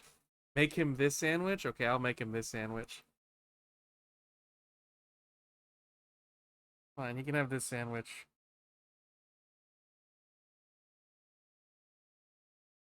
Alright, let's see what happens. Deceptively normal. All right, hopefully I'm not getting myself in too much trouble here. I have a coffee milk standing by to help with the spice. Let's give it a taste. Oh, yep, that's very hot. Oh my Oh gosh. boy, oof. Okay, it's I not cannot going well. taste much else. Occasionally, I'll get a little bit of the sweetness from the cookie dough coming through. And actually, it kind of helps with the spice a little bit, but I wouldn't really recommend it on something like this. It might be good on like a peanut butter and jelly. Oh man, this is so much worse than anything I've had on the show so far heat-wise. This sauce is just kind of brutal. Can't taste much of anything at all. Occasionally, I'll get a little tomato, little Fontina, but all in all, not a great combo. I don't really get the point of sauces this hot. It's fighting I'm for gonna its need life. more milk. Well, that was a rough one, but here we are with the final bite. Definitely kind of got railroaded by the sauce there. Cookie dough didn't help, but I could see it working on a sweeter, more dessert-like sandwich. Oh, it's kind of hard to figure out a rating for this one. 3.6, I guess. Texturally, it was pretty okay, and it looked nice. K19 Widowmaker for the name today. I'm gonna go take some Tums. See you Wednesday. Oh, Shy won. Congrats. You beat me. Hog, if you are here next week when I stream, you will get a role as alongside Xeris. So congratulations. You always win if you beat the streamer. Okay, right on. Right on. I will figure something out for Kai's birthday. Maybe I'll just send him a message or something. I don't know. Let me get everything set up to call it for the night, gang.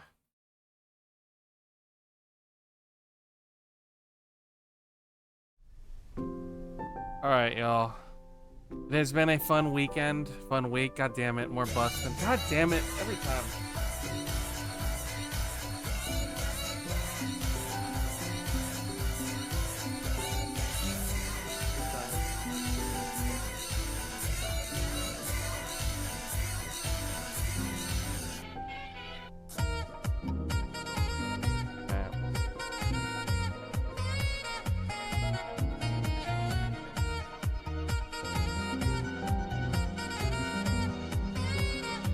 Okay, fine. You know what? Hold on. Stop redeeming shit. Give me a second. There you go. Better? Is it better? Are you satisfied now? Are you not entertained? Anyways. Okay, right on, sorry. Thank you for sticking with me. Thank you for helping me get through today on stream. I kind of crashed out for a minute. But we endured, we beat Unalesca, and now we fight Sin starting next week. Why did I crash? Because I lost a fight and I was gonna have to do a very reasonable crash out. It was one of the worst fights in the game. It was bad, sorry. I was legitimately gonna stop streaming, but I endured because of chat. Thank you for being here. Thank you for being my friends. Thank you for being part of what I look forward to every week to stream. Because I do look forward to every Thursday, Friday, and Saturday with you. I'll be back next week. I'm not getting sappy. But yeah, we did 7 hours again. We'll be back next week. Thank you for being here. Have a good night. Have a great Sunday. Have a good rest of your week. I'll see you next week. Please watch Superman if you can. Superman's a good film. Raid someone. Let me see. Who is there to raid? Queens is not streaming.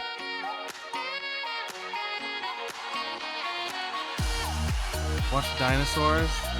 There's Coffee Elf. I could raid Coffee Elf. There's Maya. I'm not raiding Iron Mouse. Jesus Christ.